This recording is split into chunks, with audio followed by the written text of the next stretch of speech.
Welcome to my Pokémon Platinum Hardcore Nuzlocke walkthrough, a series where I look to complete a hardcore Nuzlocke of Pokémon Platinum while providing as much info and guidance as I possibly can along the way. And for those of you who wish to complete their own hardcore Nuzlocke of Pokémon Platinum, hopefully you find this helpful. It feels so incredibly refreshing to hop into another generation. For those of you who don't know, I spent the last several months in Pokémon Ruby, Sapphire, and Emerald making content exclusive to the Generation 3 games. And now, it's time to do it all over again in Sinnoh. But this walkthrough will be very different from the one I did for Emerald. Before starting my channel, I had already completed a few hardcore Nuzlockes of the Generation 3 games, and I had a lot of exposure simply from all the wipes that I had. Not so much with Platinum, and in fact, I have only one single hardcore Nuzlocke attempt with the game. For anyone wondering, I lost, by the way. I grew up with Pearl version, and that was it, so diving as deep as I can into Platinum all of these years later is going to be quite the journey. With a single attempt worth of experience, I'll be creating this walkthrough as a true beginner, and I'll be looking for you guys to help me along the way. And without further ado, the road from Gen 4 Casual to Platinum Master starts now. Let's do this.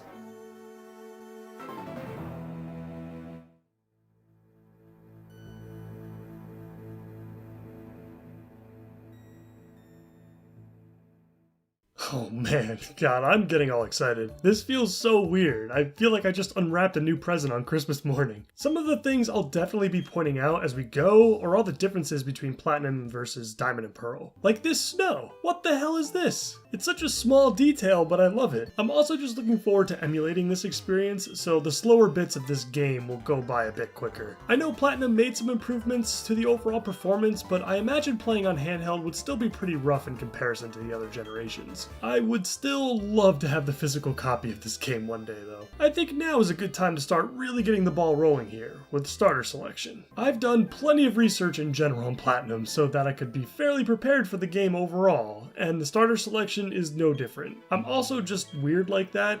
Like, doing homework on Pokemon is actually just really fun for me for some reason. In general, I've heard that you really can't go wrong with any of these options necessarily, although there seems to be a pretty clear-cut ranking when you compare them with each other. I personally chose Turtwig in the attempt that I did before this walkthrough, and he was fantastic. Honestly, one of the best early to mid-game Pokemon, I would say for sure. Does great against Rourke and Fantina. Grotto will be bulky enough to help out on the Mars and Jupiter fights as well, and as it turns out, getting Torterra and Earthquake at level 32 is actually utterly insane on paper and in practice, just in time for Maylene and her Lucario as well. Obviously does well against Volkner later on as well, but this line does have its shortcomings, primarily being a bit slow and having a 4x weakness to Ice. Still, a fantastic Pokemon overall, and I would say that the Turtwig line is without question the most beginner-friendly starter line out of these three. Out of our three choices here, I'd say he's your second best option overall. Now your best option overall, but perhaps the least beginner-friendly, would be Chimchar and his evolutions. In a generation where fire types are few and far in between, having a strong one immediately from the start is extremely useful. We aren't in the Hoenn region anymore. Fire types actually excel in the Sinnoh region. The two biggest upsides for Chimchar as far as matchups go is against Gym Leader Candace and the Cyrus fight within the Distortion world. I've been told that these are two of the hardest boss fights in the entire game, and Infernape is one of the very small handful of Pokemon that can fairly easily deal with Candace's Frostlass and Cyrus's Weavile. The Chimchar line will find pretty great use against the whole region in general, but like I mentioned earlier, this line is much more difficult to use.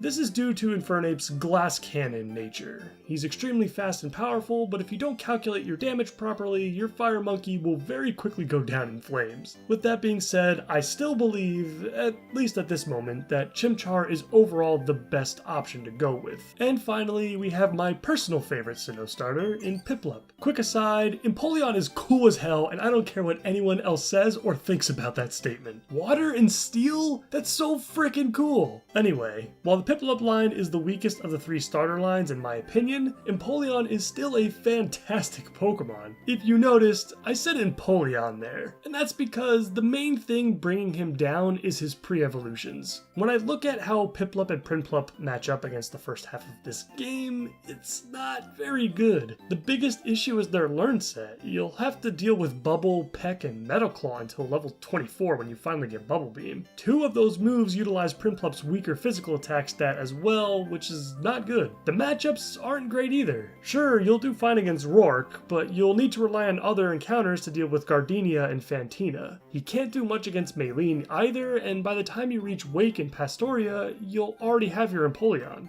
Plus, on top of all that, there are an absurd amount of water encounters in Platinum, so there are plenty of other water types to choose from. While I definitely believe that Piplup is the worst starter selection here for all the reasons I mentioned above, it's still not a bad choice by any means. There may be a ton of water types in this game, but Empoleon is one of the best. With that long-winded explanation now out of the way, for my first attempt of the walkthrough, I'm going to go with Chimchar. I went with Turtwig during my single Nuzlocke attempt of Platinum, and I've played with Piplup a lot in the past with Pearl, so I think Chimchar will be a lot of fun. I also don't get to use fire types all that often, honestly, especially coming from a 9-month stay in the Hoenn region. After we picked up our Fire Monkey, we faced off against our rival in a brutal battle of endless, growls, I guess. Did a little bit of training on Route 201, picked up a hidden mushroom for some extra cash, got our free potion from this person, grabbed our Pokedex for Professor Rowan, picked up the TM for return, which is pretty nice honestly, but it won't be super good until a bit later, and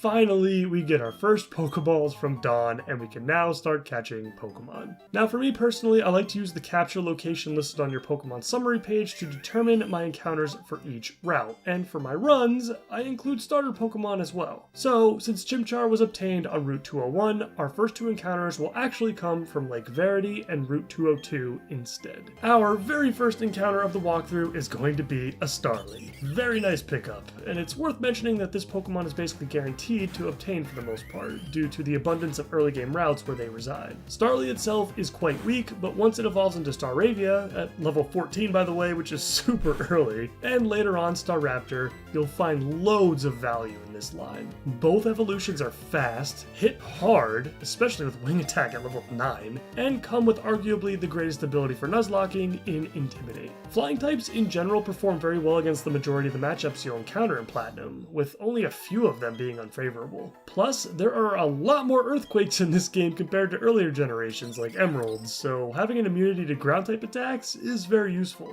Oh, and Staraptor gets close combat upon evolving as well, which just adds some very nice coverage that not a whole lot of other regional birds usually get. Just checked our new Starly, and not only does it have an adamant nature, but she is also holding a Yachi Berry, which cuts the damage of a super effective ice move in half. I totally forgot that these types of berries existed in this generation. It's weird because I didn't run into any of them in my original attempt of Platinum, unless I'm just blind and missed them. Does anyone know a repeatable way to obtain different varieties of these types of berries? Because these are insanely useful for team building against boss fights and can completely save a run that you would have otherwise lost. If anyone knows, definitely let me know in the comments. Moving on to Route 202, our second encounter for the run will be none other than the Master of HM's Bidoof. And that really is the most useful thing about this line, in the fact that it can learn 6 HMs once fully evolved. In practice, Bibarel is just average. It comes with 2 pretty great abilities in Simple and Unaware, which can definitely have their uses. Bibarel also comes early at level 15, which is always a nice stat boost for the early game, but it will fall off pretty hard the further your game progresses. And when you combine the stat spread with the coverage options at Bibarel's disposal, it just has unfortunate written all over it. It's hard to justify utilizing Surf, Thunderbolt, and Ice Beam when your special attack is one of the worst you can have for a fully evolved Pokemon. But perhaps the most unfortunate part about this line is that you won't get Bibarel, a water type that gets Water Gun upon evolving, until after Gym Leader Rourke due to the level cap of 14.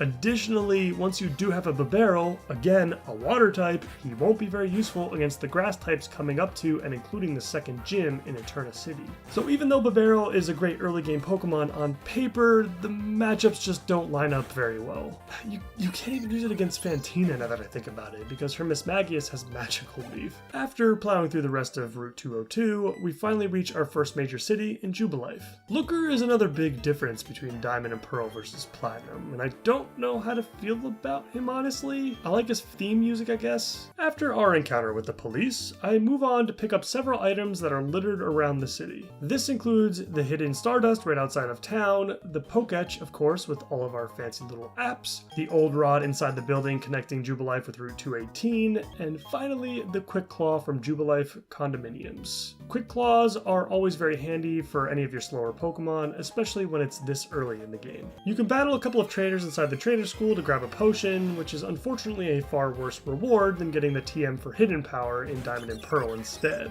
Now, it is worth noting that at this point you can catch a guaranteed Magikarp on Route 218 with your newly obtained Old Rod. Gyarados does not need any explanation, obviously. He's incredible, probably the best Pokemon for a Nuzlocke of any game, and we're not going to be using one for this walkthrough. I've played with Gyarados 1,000 times, and I'm sure you guys have as well. Unless I lose the majority of my Pokemon during any given run, I just tend to ban Gyarados altogether. Plus, I want to try and use as many Gen 4 Pokemon as I can to get more familiar with them. Before we head to Orberg City to challenge our first gym leader, there are a few more routes to cover. North of Jubilife, we have Route 204, where we can pick up our next encounter. One of the things I definitely noticed with the Generation 4 games is that there are a ton of accessible encounters toward the beginning of the game, which definitely helps navigate the early stages. On Route 204, we ran into a Wurmple. Regardless of what this turns into, it's not very useful in the Generation 4 games, unfortunately. Dustox and Beautifly at least filled a very nice niche in Ruby, Sapphire, and Emerald, as they both acted as hard counters to Brawly and the second gym. Dustox also had some uses later on against gym leaders like Norman, for example. In Platinum, though, they are both built pretty well to deal with Gardenia, the second gym leader, but so are a ton of other Pokemon, including our two primary party members at the moment in Starly and Chimchar. With that being said, we won't be using our little bug friend this run unless we need a strategic sacrifice. We've used the Wurmple line a lot in the past anyway. After crushing the remaining trainers on this route, we can actually pick up yet another encounter over in the Ravaged Path, which is the little cave that connects the northern and southern halves of Route 204. And it's a Zubat, which is always fantastic. Crobat is a top tier Pokemon in any game with the combination of his extremely high speed stat and excellent defensive typing. He won't hard counter anything in these games necessarily, but Crobat just matches up nicely against most Pokemon in general. I'll most likely bench him until, God forbid, my Starly goes down at some point. Just like Magikarp and Wurmple, I've used Crobat a million times, so we'll stick with our other options for now. Now we can start heading to Orberg, but wait, not only are there going to be about 3 more encounters along the way, no, I'm not joking, but we also run into our rival again right at the beginning of the route. Unlike in Ruby, Sapphire, and Emerald, I would never ever take your rival fights in Platinum lightly, not even a single one of them. This one is fairly simple as long as you bring at least one Pokemon above level 10, I would say, and honestly you should have 2 for good measure. This battle is very easy to win, but also very easy to lose a Pokemon in if you take it for granted. Now to pick up our next encounter in Shinx. Another almost guaranteed encounter since there are so many spots where you can get one early on. This one doesn't come with the Intimidate ability, unfortunately. While Rivalry isn't the worst, it's just so much harder to manage as you progress through the run. You have to actually pay attention to your opponent's Pokemon and what gender they are so you can make the most out of it. It can definitely still be useful against quite a few boss fights though, but you'll need to make sure you do your homework. The only other problem I have with this line is that they want to lean heavily on that physical attack stat, but there aren't a whole lot of great electric type options to fill that role. Spark is fine, I guess, but it won't really feel very good in the later stages of the run. The silver lining here, at least, is that Luxray's special attack isn't too bad, so Thunderbolt will still hit pretty hard, and electric types in general are pretty useful throughout Sinnoh. As we enter Orberg Gate, I would highly recommend using the Repel that can be picked up on Route 203 right before you enter the cave. I would do this so you can delay your encounter here until after you get your encounter from Orberg Mines.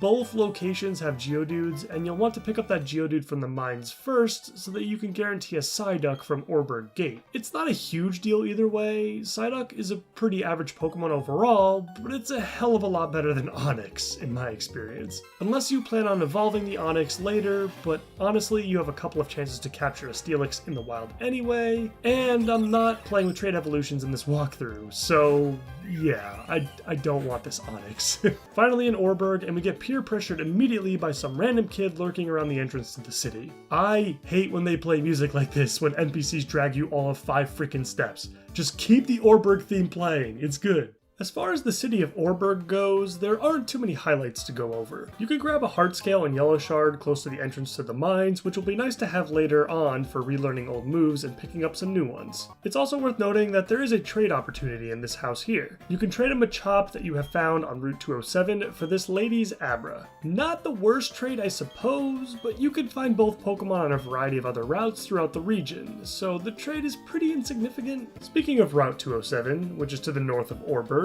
that's where we'll be heading next, to pick up another encounter. A Machop, perhaps? We could really use one, honestly. And it's a Ponyta. Well, that's not good. Not to say that Ponyta is bad by any means, because I actually kind of like the line overall, but we really needed something to deal with Rourke, and now, well, I'm not sure what the plan is now. I'll figure that out in a little bit. Just to comment on Ponyta for a bit, like I was saying before, it's not bad. Yeah, it evolves super late at level 40, but Ponyta isn't built like most first stage Pokemon. With a base 85 attack and speed stat of 90, Ponyta is more than capable of putting in some work in the early and mid game, especially in Platinum specifically, where Game Freak finally decided to give this thing an early physical fire type move in Flame Wheel. Matchups are a fairly mixed bag overall, but just like Infernape can be used to counter some of the bigger threats like Candace's Frostlass and Cyrus's Weavile, so can Rapidash. Unfortunately for us, we don't need another fire type right now, so this encounter is going straight to the box for the time being. And after some training on Route 207, I completely forgot that this was a thing. I totally forgot that Chimchar evolved at level 14. Well, that's good at least. I feel just a tad better now about Rourke now. Back in Orberg now, we head south to the mines to tell Rourke to get a grip on his ego and to pick up our next encounter in Geodude.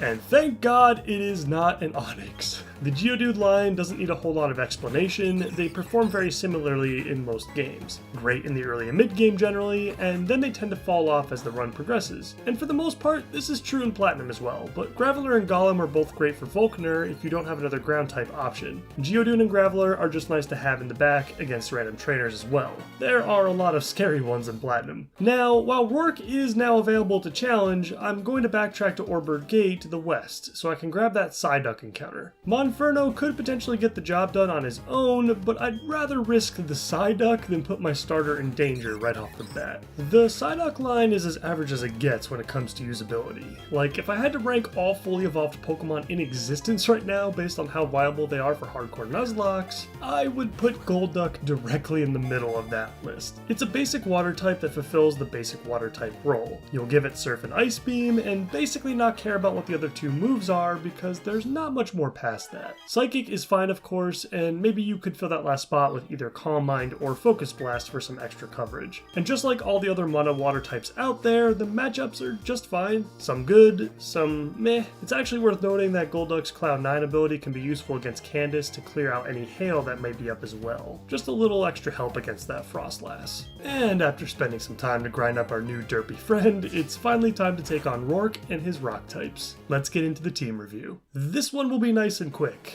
Psyduck will try to sweep with Water Gun, and if he can't, Monferno will clean up whatever is left. I'm fully expecting to one-shot both Geodude and Onix. Cranidos is a potential 2-hit KO, but it is on a range it looks like, and more importantly, we might be slower, so it really comes down to whatever nature that thing will have. I did equip the Quick Claw just in case we get lucky. If we are slower, or if Cranidos just deals too much damage on the first Headbutt, I'll switch into Monferno to finish the job. A crit from Headbutt shouldn't be able to bring Monferno down in one hit at all, so we should be good there. First gym of Season 2.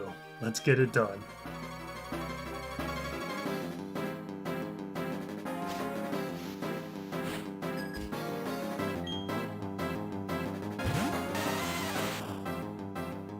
I lead with Psyduck of course, and immediately bring Geodude down with a Water Gun.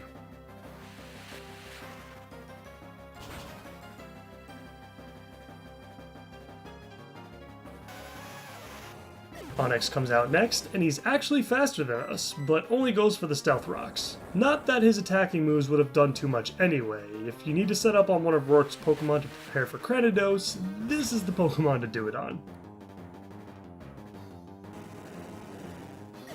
Cranidos is out last, and Rourke's ace hits us with the flinch on the incoming headbutt. Ouch. I continue on with Psyduck, knowing that a crit will bring us down, but Psyduck is fairly expendable, honestly. We hit the Quick Claw on the next turn, and Water Gun deals way more damage than what I had calculated. This Cranidos must have had a very unfavorable nature towards special defense. Our Psyduck does not get crit, but we do make the switch here to Monferno to clean this up. It is worth noting that this Cranidos does have Pursuit, which could have easily taken us out, but it was either take the chance on that or pray that Quick Claw procs so that we could move first. Luckily, the Pursuit does not come out, and I'm able to get Monferno in to finish the job. After a potion from Rourke and a couple of Mach Punches later, the first gym badge of the run is finally in our possession.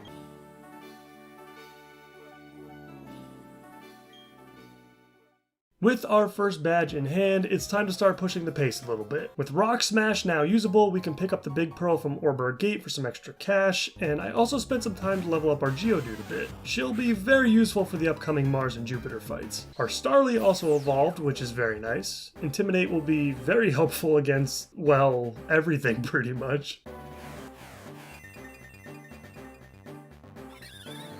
Now back in Jubilife, and our progress is halted by these freaks with blue hair. The professor is even less impressed than I am. Bunch of morons. I then tried my hand at the lottery real quick, and why do I even bother? I can't remember the last time I actually won anything from a lottery corner in any game. Time to head north towards Eterna Forest, and along the way we can pick up the TM for Rock Tomb within the Ravaged Path, now that we have Rock Smash. I hate moves that have less than 90 to 95% accuracy, but the guaranteed speed drop you do get from this move is honestly too good to ignore in certain situations. Might need it for Mars and or Jupiter? Now on the northern end of Route 204, we can pick up another TM in Bullet Seed. Haven't been able to think of any uses for this yet. Pairing it with a King's Rock could be cool, I suppose. Although, now that I'm thinking about it, I'm not sure the multiplicative chances to flinch apply to multi-strike moves outside of Gen 3.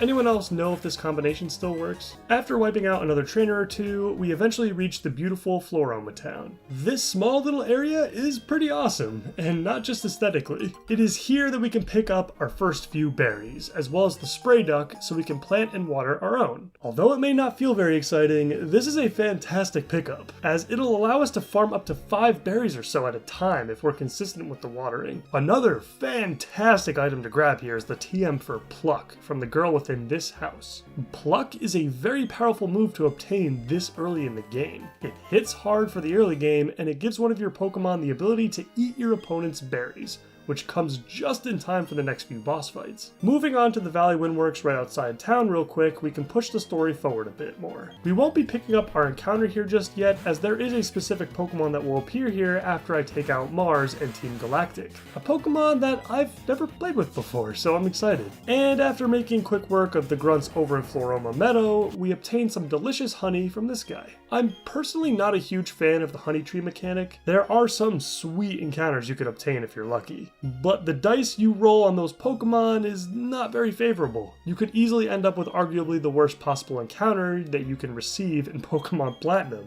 which is a male Combee. If there were more routes in the game that had overlapping encounters between them, I could see the honey trees being a bit more worth it. With that now taken care of, I can now enter the building in Valley Windworks to hopefully take down Mars and reunite this poor little girl with her father. Before we head into Valley Windworks to deal with Team Galactic, I leveled up our current team a bit so we can be as overly prepared as possible for the fight against Mars. Before I talk about that though, quick note on training at the Valley Windworks: just be very careful when fighting any Buizel or Pachirisu in the wild or against trainers. Buizel normally come with Pursuit, which can easily take out a frail or weakened party member, and Pachirisu will often go for Bide, which can be scary if you've got a slower Pokemon out and can't run away or cleanly switch into something else. Moving on to Mars though, she is typically infamous for her very bulky and speedy Purugly, which normally isn't a super great Pokemon, but when you're dealing with it as early in the game as it is, it's definitely a challenge. If this is your first time going through a Platinum Nuzlocke, I would highly recommend over-preparing for this fight. Rock and fighting types in particular will do very nicely here, especially with the likes of Geodude and even Onix. Having either one of those leveled up should give you you a great advantage. Having an Intimidate user such as Staravia, Gyarados, or Luxio to switch into on Perugly is also a very good strategy to have. In our case, we've got a mixture of all three of those advantages, with Geodude, Monferno, and Staravia, so I think we should just be just fine here. Let's get into it.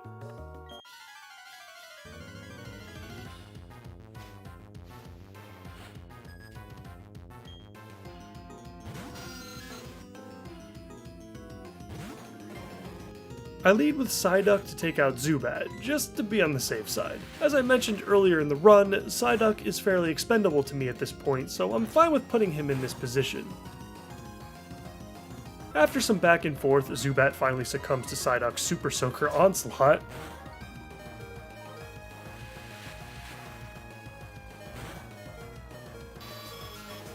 And with Perugly out now, the plan is to switch into Staravia to get in an attack drop with Intimidate. And it's also recommended to switch on Perugly's first attack anyway, as you can count on it being Fake Out, which would normally prevent your Pokemon from moving anyway. We get hit for a moderate amount of damage, but then we go for the Pluck to successfully steal the Fat Cat's Oranberry and deal a moderate amount of damage of our own. I should be safe from a crit here, so I go for another Pluck to bring Perugly down to about 1/3, and everything's been going very smoothly so far. I switch into Geodude now to take the incoming Scratch, and then after easily taking a Feint Attack on the following turn, Geodude pops a meaty Magnitude and Mars goes down. That may have looked very easy, but that's only because we brought the best possible tools for the job. If you're not packing a Rock type or an Intimidate user, tread with caution. Even though I have gone through Platinum once now, I completely forgot about this random guy. Sharon, whatever his name is. Maybe I just wasn't paying enough attention the last time, but he doesn't seem to be very memorable. Now that Team Galactic has vacated the premises, we get a nice wholesome moment between this little girl and her father. And it concludes with a perfect segue into our next encounter. But not before being interrupted by Looker again. I won't comment on this guy too much more, as he's honestly not very helpful or interesting in my opinion. Like, he's basically a special agent, but all he does is either show up on the scene after you've already taken care of everything, or even worse, he'll show up before you do and tell you that you should go in ahead of him while he dicks around doing God knows what. I guess he's got a pretty unique personality, at least compared to most characters in the Pokemon series. I just feel like he's memorable for the wrong reasons. With Looker now out of the way, we head back to Floroma to heal up our party, and then head back to Valley Wind Works to pick up that encounter. Now sure, you could grab a Buizel or a Shellos, and hopefully not a Pachirisu, and those two are pretty formidable Pokemon, but we do have other chances to obtain them. What we're going to do for this playthrough though, is grab the very unique Drifloon, which can actually be seen in the overworld here every Friday. I wanted to go with this as our encounter here, as I've never played with one before, but I've heard it's pretty good. Early ghost types are obviously always useful for something, but this line also comes with an additional immunity in ground. Drifblim has a pretty unique set of moveset options as well, including a more utility-based package with stuff like Stockpile and Baton Pass, while also having great offensive options with Shadow Ball, Thunderbolt, and even something like Silverwind could be tempting. With how Drifblim's stats are distributed, you really could go either route.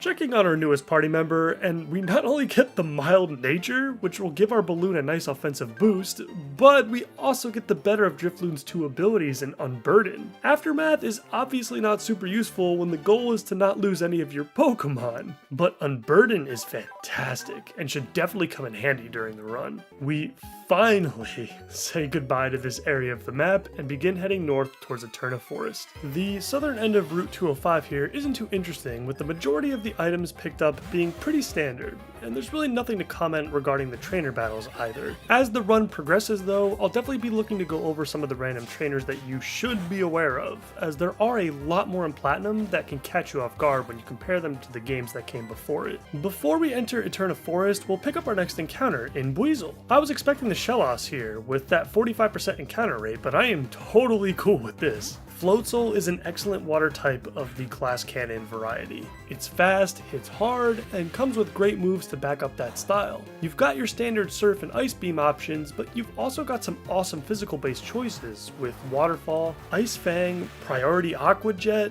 Crunch, Dig, and Brick Break. And there are some key fights in this game in which speed can make a huge difference. I mean, we're looking at a potential answer to Cynthia's Garchomp here. Evolution comes at level 26. I mean, there's not much to complain about. Just keep in mind that they're both made of paper, so use them wisely. And now we enter one of my favorite places in Sinnoh, the enchanting Eterna Forest. I really do love this place. The atmosphere, the music, it almost feels like its own place, like it's disconnected from the region outside of it. Definitely one of the best forest areas in Pokemon in general. Right away, we meet up with Cheryl, who will be accompanying us on our journey through the forest, and it's one of the talking points I want to start with first regarding this place. Let's begin with the pros.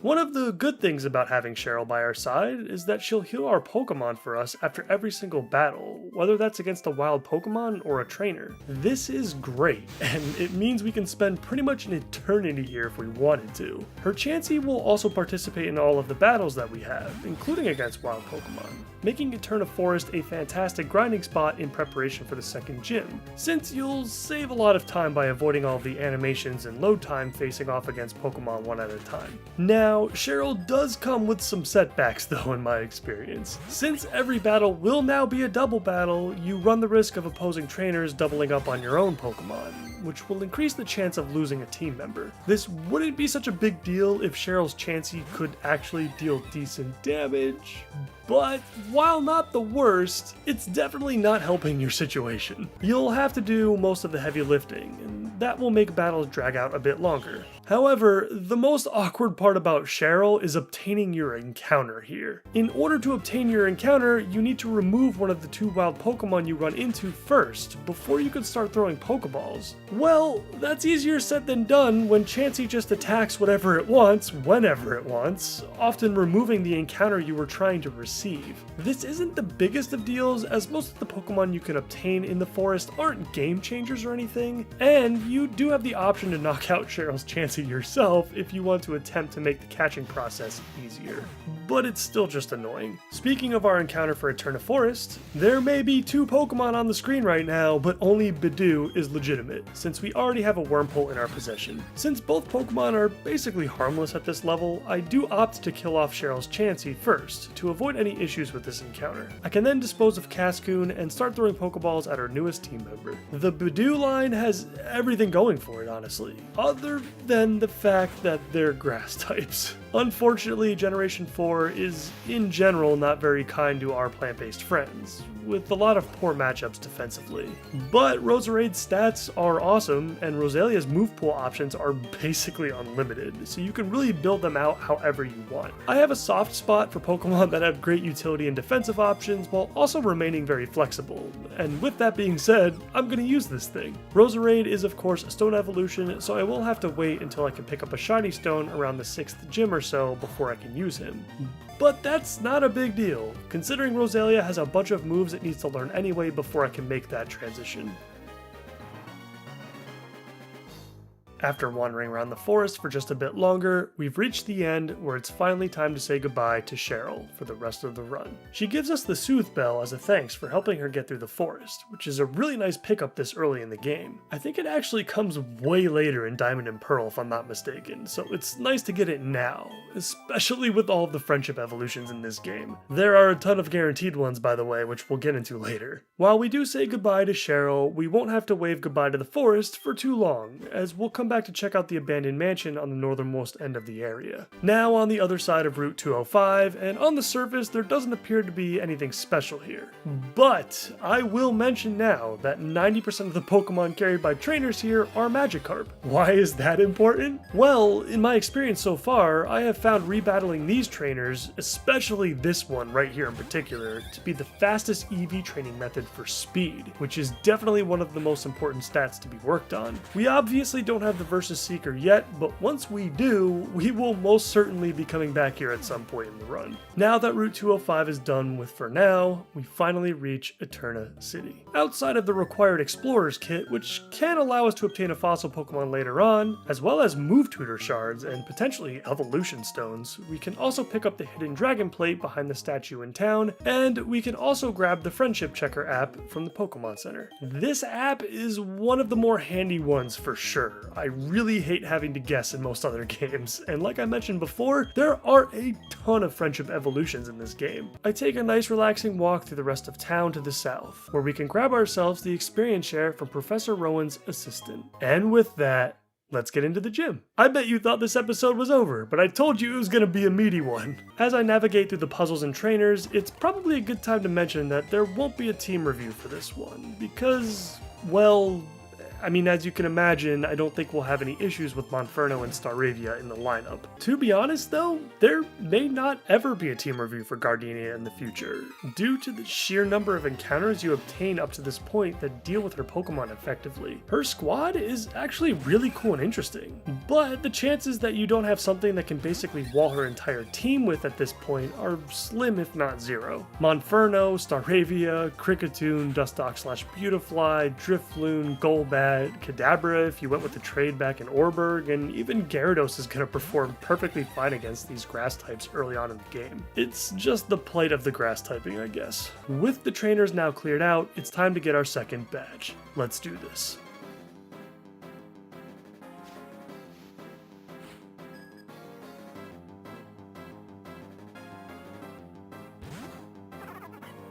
Leading off with Monferno, and I go for the Flame Wheel, hoping to hit the range on the one-hit KO.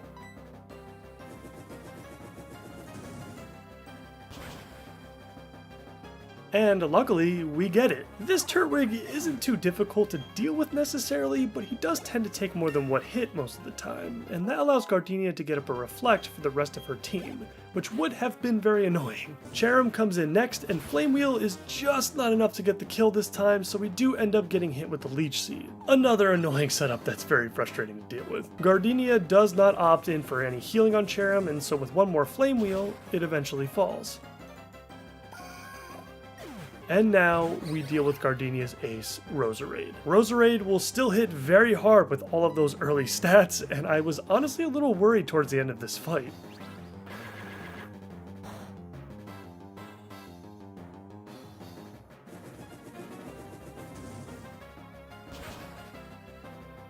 Monferno does get off one single Flame Wheel for massive damage before I'm forced to switch into Staravia, and Magical Leaf is chunking hard. I actually had to avoid a crit to avoid losing our flyer early, but thankfully it all works out, and another pluck brings Roserade down. Maybe I'm not giving Gardenia the credit she deserves? I mean, if I was without both Monferno and Staravia here, things could have been completely different. But at least for now, we obtain our second badge, and the first attempt remains deathless. Before we get into the Jupiter fight, I have to level up the rest of my team for a bit. After some initial damage calculations, just to see where we're at currently, this one is going to be really tough, and it will probably involve avoiding multiple crits in order to get through Deathless. And honestly, that's really what it's gonna come down to, because there's only so much we can play around here. Before we head into the building, be sure to pick up the TM for Thief past the trees that are now cuttable. Thief is another great move for stealing boss fight berries, but it can also be very useful to pick up other items as well, especially off of specific wild Pokemon that may have a chance of having some pretty cool held items. After blasting through some Galactic Grunts, it's time to face off against our scariest challenge yet. Jupiter. Time for team review. Monferno will be leading the charge against Jupiter's Zubat, as I unfortunately don't have a better answer for this thing outside of Staravia, but I really need Staravia to switch in on Skuntank to get that attack drop off. So this is what I settled for. Speaking of which, Staravia is up next, and she'll be doing most of the work on Skuntank. I'm looking to get that attack drop in like I mentioned before, but I'm also looking to nab that Citrus Berry, potentially go for a Growl, and then finally go for the Endeavor, because at that point my health should be low enough to where it'll be worth it. I will have to avoid a crit to pull all that off though, so fingers crossed. Geodude will be the one to finish Jupiter off. I hope. I do have self-destruct if I absolutely need it, and I do have a strategic sacrifice with me in Wormhole as well for a clean switch. Let's see if I can get through this cleanly.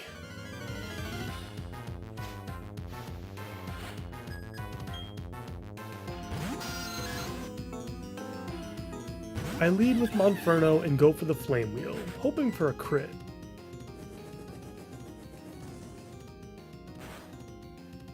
It leaves Zubat in the red, and unfortunately the wing attack does connect for a ton of damage, but Jupiter does not opt for any healing items, so another Flame Wheel brings Zubat down.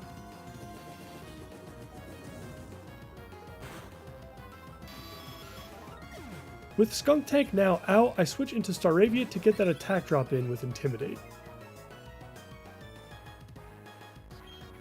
Fortunately, Jupiter's Ace leads with a Poison Gas instead of Night Slash, popping our Pecha Berry in the process and essentially giving us a nice clean switch. I go for the Growl first as I mentioned in the team review, and at this point I really think I started to overcomplicate this fight. The Night Slashes finally start to come out, and so I go for the Pluck to grab that Citrus Berry and deal some damage.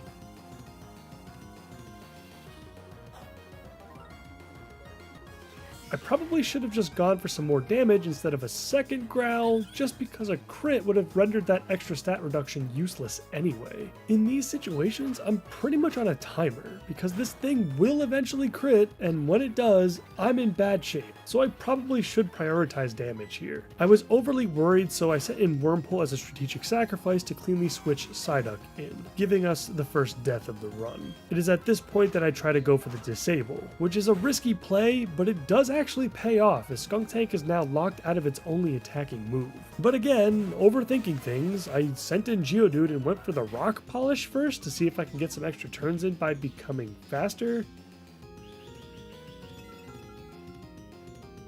I don't know what I was thinking, and it didn't even matter because I was still slower. And at this point, I finally just said screw it. What the hell am I doing? Just smack the damn thing around until it dies. Luckily, Geodude gets a favorable roll on the second magnitude, and Jupiter finally goes down.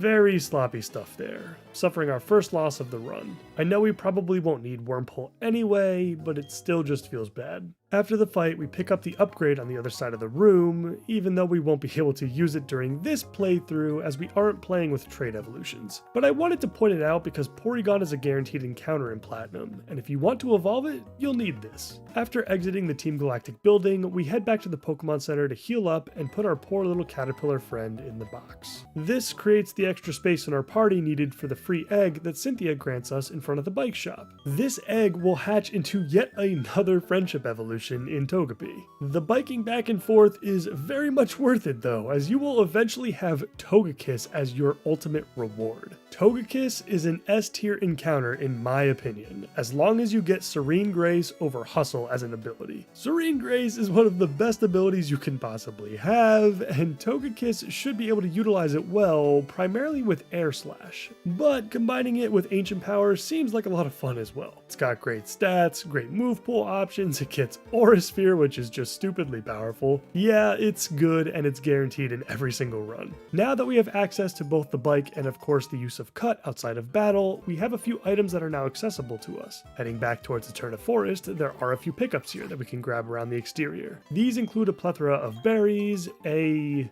big tree. Why are you giving me this? Silver Powder, which is a held item that increases bug type attacks, which is not super useful unless you're using Kricketune at this stage, and the TM for Sleep Talk. I continue to head south through Floroma Town and back on Route 204, where we can now cut through this tree and flirt with a random stranger in the middle of the woods. We do get the TM for Captivate out of that exchange, which is a very nice debuff against some of the scarier special attackers in this game. Could definitely come in handy at some point, especially if we want to use any setup strategies later on in the run. Turning around and heading back up north now to go back to Eterna Forest. Yeah, there's a lot of jumping around if you want to grab all the items that you can. You'll notice that I've switched up my team a bit, finally bringing both Weasel and Badoo out of hiding. With our new bike, we can finally start leveling up Badoo's friendship, and with the level cap cap now at 26, Buizel will now be able to evolve into Floatzel and learn Crunch, just in time for Fantina and her ghost types. We run into Gardenia right outside of our destination, and if I'm not mistaken, this is a Platinum-only exchange. Even though it's just a quick little bit of dialogue, I really love when Game Freak makes the gym leaders feel like they're actually part of the world, and not just sitting in their gyms all day waiting for the next challenger to approach. It really helps the immersion factor. But now for what we came for, and that's to explore the forest's haunted mansion. Such a cool atmosphere. It just adds to my long list of reasons why I love Eterna Forest so much. If you noticed, I waited until it was nighttime to go through this area, as there is a special encounter here that I'm looking to pick up, and that would be none other than Rotom.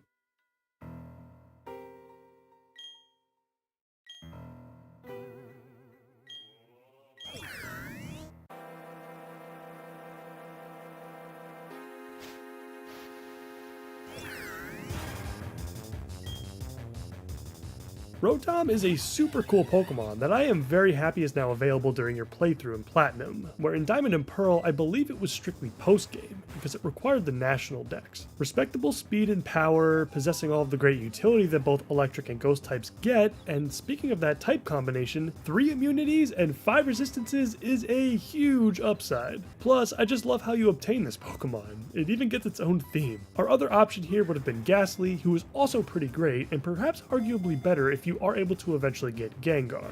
But since we are, again, not playing with trait evolutions for this run, Rotom just makes more sense anyway when you compare it with Haunter. Before we leave this place, we grab the TM for Substitute, a move that can totally break the game if used correctly by specific Pokemon, and we can grab the Dread Plate, which when held increases the damage of our Dark-type moves by 20%. I have a feeling we might get some use out of that shortly enough. Now back out of the forest, and oh look, it's daytime again. We take another nice stroll through Eterna City and head south to Route 206 to take on Cycling Road. Nothing to note about the trainers here, they aren't very impressive for the most part. Same with the item selection. Outside of the Poison Barb to increase the damage of poison type moves, there's not much to go over in that department. But it is time for another encounter underneath the road above us. And it's a Machop. Not bad, but this could have been Gligar instead, which hurts more knowing that we can't use the trait evolutions in this run. Machoke is still an overall solid Pokemon, but we already have an S-tier fighting type on the team, and Gliscor is just on another level. Its stats are incredible, it gets seemingly every single physical move in the game. We do have a lot of other flying types already, I suppose, so I guess it's not a huge loss all things considered. Machop will most likely remain in the box though,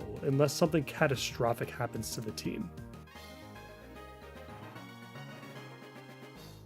It's time to head into Wayward Cave, and no, I'm not talking about this entrance. If you want to explore this part of Wayward Cave, be my guest, but other than a handful of move tutor shards, there isn't a whole lot to do in this section of the cave. It could be useful as somewhat of a grinding spot since you will have another companion with you as you navigate around the cave in Mira.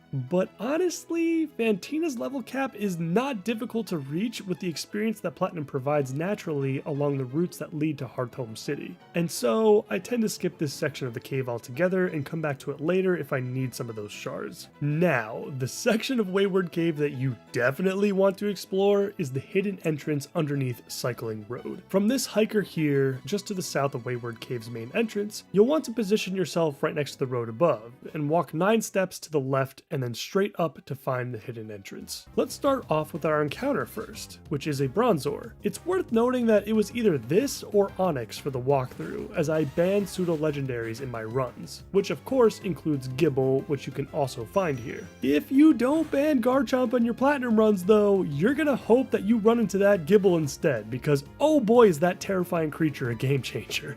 But Bronzong is pretty good as well, honestly. A defensively focused Pokemon with a fantastic typing, and 2 great abilities that can promote that playstyle even further. The 2 biggest downsides to Bronzong are 1, it can be difficult to get used to with how slow it is, and 2, Bronzor is pretty awful, and just generally not very useful until it evolves, which won't be until Crasher breaks level cap. It's definitely unfortunate because it means it won't be super helpful against Maylene, at least nowhere near as helpful as it could be. Now to get into the rest of the cave. Upon first walking in, you can interact with this rock in the bottom left corner of the map to get a Dusk Stone. Then, as you head north over the first set of ramps, you can pick up a Max Ether. Upon going over the second set of ramps, you can get the hidden Stardust inside the wall separating the 2 rock mounds. items. Then, by jumping over the next set of ramps and jumping off of this ledge, you can pick up a rare candy. And last, but definitely not least, by reaching the very end of this hidden cave, you will be rewarded with the TM for Earthquake. Yeah, that's right, Earthquake before gym number 3. I think this may also be a Platinum exclusive feature, and it has to be the only game I can think of within the first 5 generations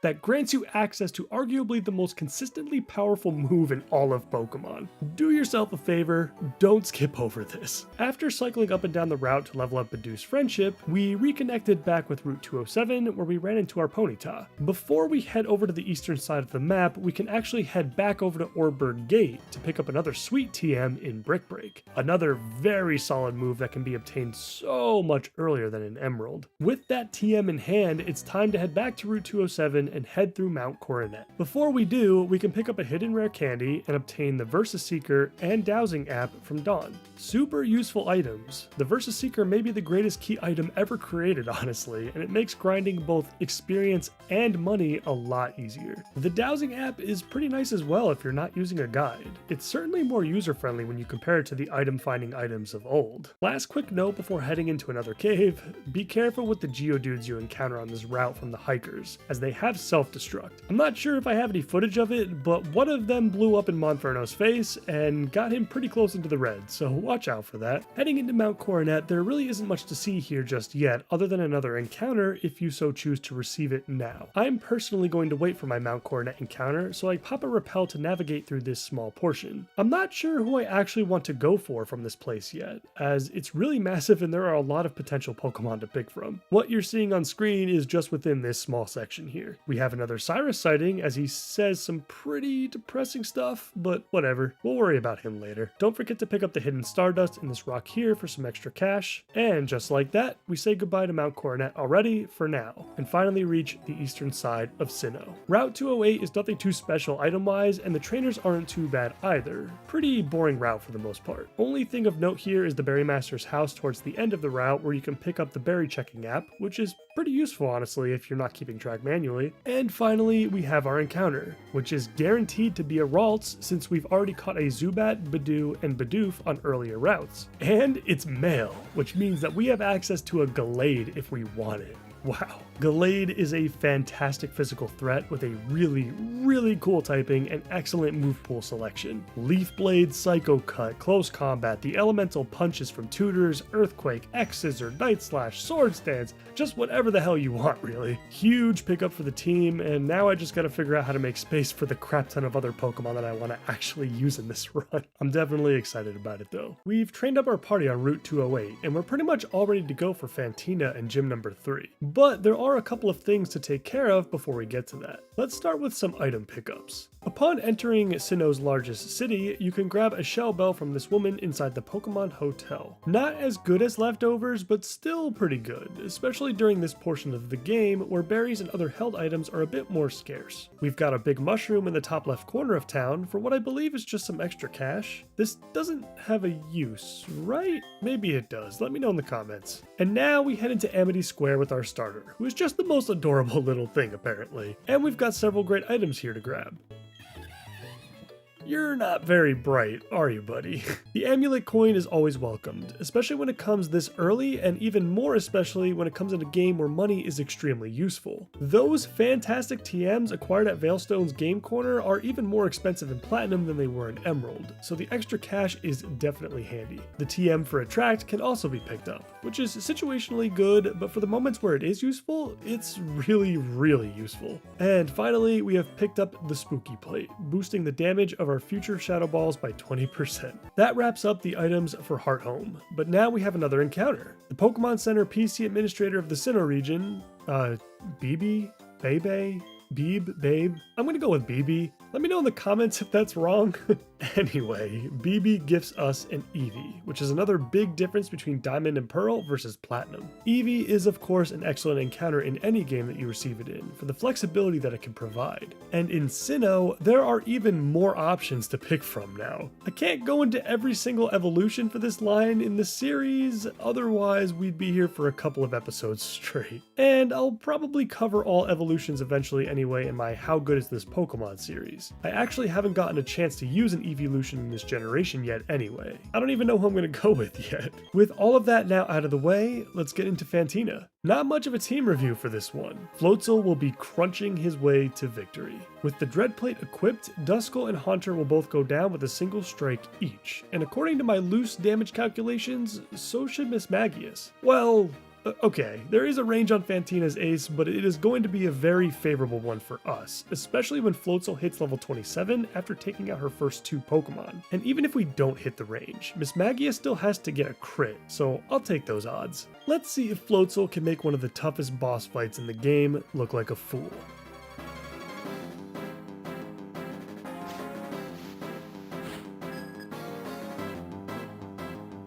Duskull is up first, but she's no match for my Super Otter. It is worth noting though that this Duskull should not be taken lightly. This thing might be a first stage Pokemon, but it normally survives the first hit and can hit you with a Will-O-Wisp in retaliation. Depending on how your team is constructed, a burn can definitely derail your entire team if you rely on physical attacks to bring Fantina down. The Mismagius comes out next to try and hit us with that Magical Leaf. We are faster, but do we hit the range?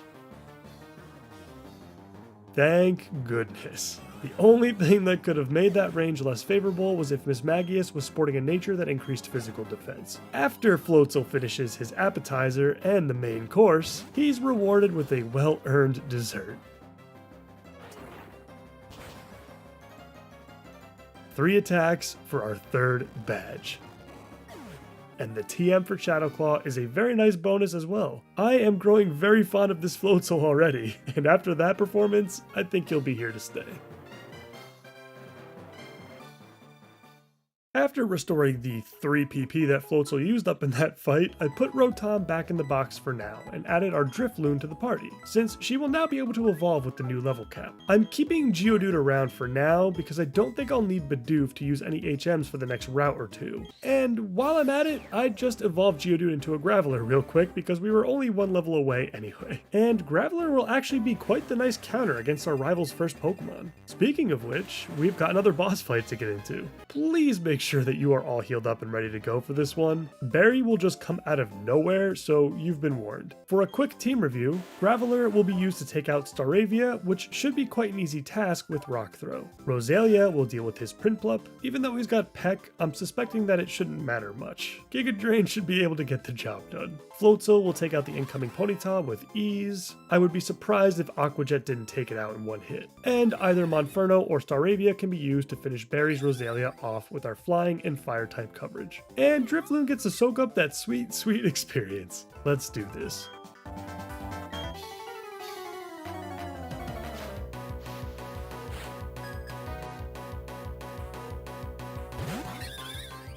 Graveler and Staravia make up the first matchup of the fight, and while we do get hit with the Intimidate, Graveler shouldn't have much of an issue here. Rock Throw is still dealing tons of damage, and Staravia's wing attacks are pretty useless. I did forget about the Endeavor though, which does take a large chunk of our health away to match the bird across from us, but luckily another Rock Throw is enough to finish the job. Barry's Rosalia comes in next, and so I switch into Monferno to take the incoming Mega Drain. The Flame Wheel then comes out, and our starter gets the kill. With Barry's starter now out, I then switch into our own Rosalia to gain the upper hand. I love fights where we get to use a bunch of team members.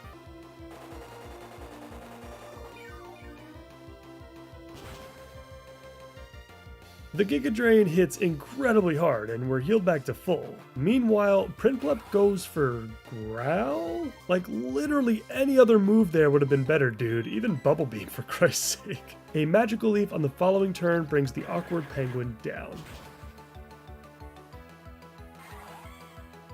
Ponyta is out last, and now it's time for our MVP from the previous fight to bring this one home. Ember comes out on the switch, but luckily we don't get burned, so we don't have to deal with an attack drop at least. I go for the priority Aqua Jet in the next turn, and Ponyta cannot hold on, and we have successfully gotten through another rival fight. I really do like the fights against Barry in these games. They're some of the most challenging of any rival in the entire series. We may have gotten through this one pretty cleanly, but he's going to get a lot better as we progress through our journey.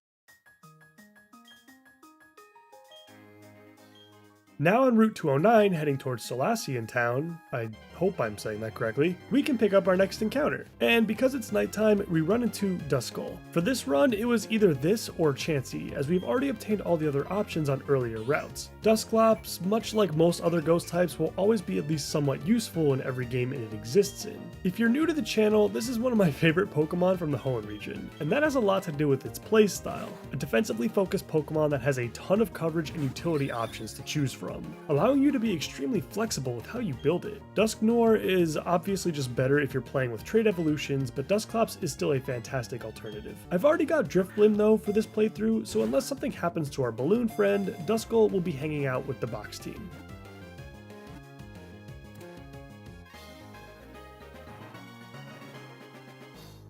There are a few items to pick up here if they interest you, such as the good rod from this fisherman here, some high quality berries of the Chesto and Leppa variety, a hidden stardust in this rock here, and the TM for Steelwing if you have your cut user with you. I did not opt to bring my Bidoof for this, so I might come back for this later if I think that our Staravia needs it for some reason. It's worth noting that you can explore the Lost Tower if you'd like at this point, despite the fog that sets in on the higher levels. But honestly, the rewards got kinda nerfed here from Diamond and Pearl, where you would normally receive the HM for Strength as your reward for reaching the top of the tower. In Platinum, you get the Cleanse and Spell tags instead, which admittedly aren't as useful. At least I personally haven't found much use in them. You can pick up an encounter here if you don't have any of the ones listed on screen. We could technically grab a Ghastly, but I don't think it's necessary at the moment, so we're just gonna skip this one for now. One last really cool thing about the tower, there are two trainers in here in Pokefan Leonard and Rebecca that are holding citrus berries on all of their Pokemon. If you want, you should be able to use the move Thief to steal them if you want early access to arguably the best berry in the game. You can then work on growing and multiplying them at this stage of the game, where normally you would have to wait until you reach Pastoria City, I think? It's just another neat little thing you can do in preparation for Maylene if you need some extra healing. On my way back down, I fought through a couple of trainers within the foggy areas, and, well,